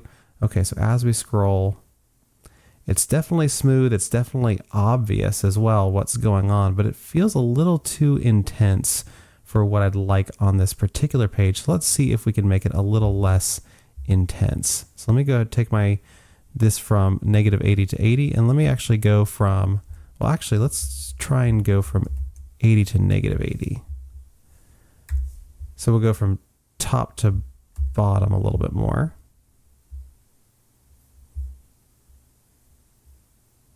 That's kind of a cool effect. It's still a little intense, so let's go from, let's try 40 to -40.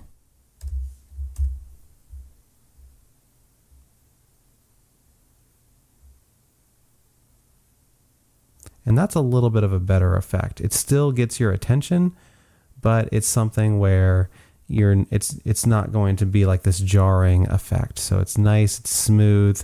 That's a great effect right there.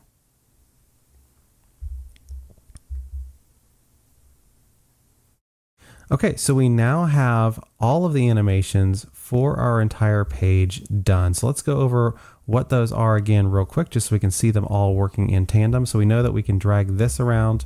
We have the ability to do that. That'll pop back into its position. We have our animated logos here. As we scroll down the page, we can also see that we have this cool border effect going on. It's almost like a light from the mouse is shining on the border.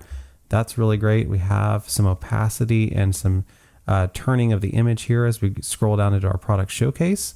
We have our FAQs that just look so buttery smooth when you open them up. They look so nice. And then we have these images being animated with our scroll position. All of this done with Framer Motion effects, all of this done actually really easily for what we're actually accomplishing on this page. So this turned out really, really well.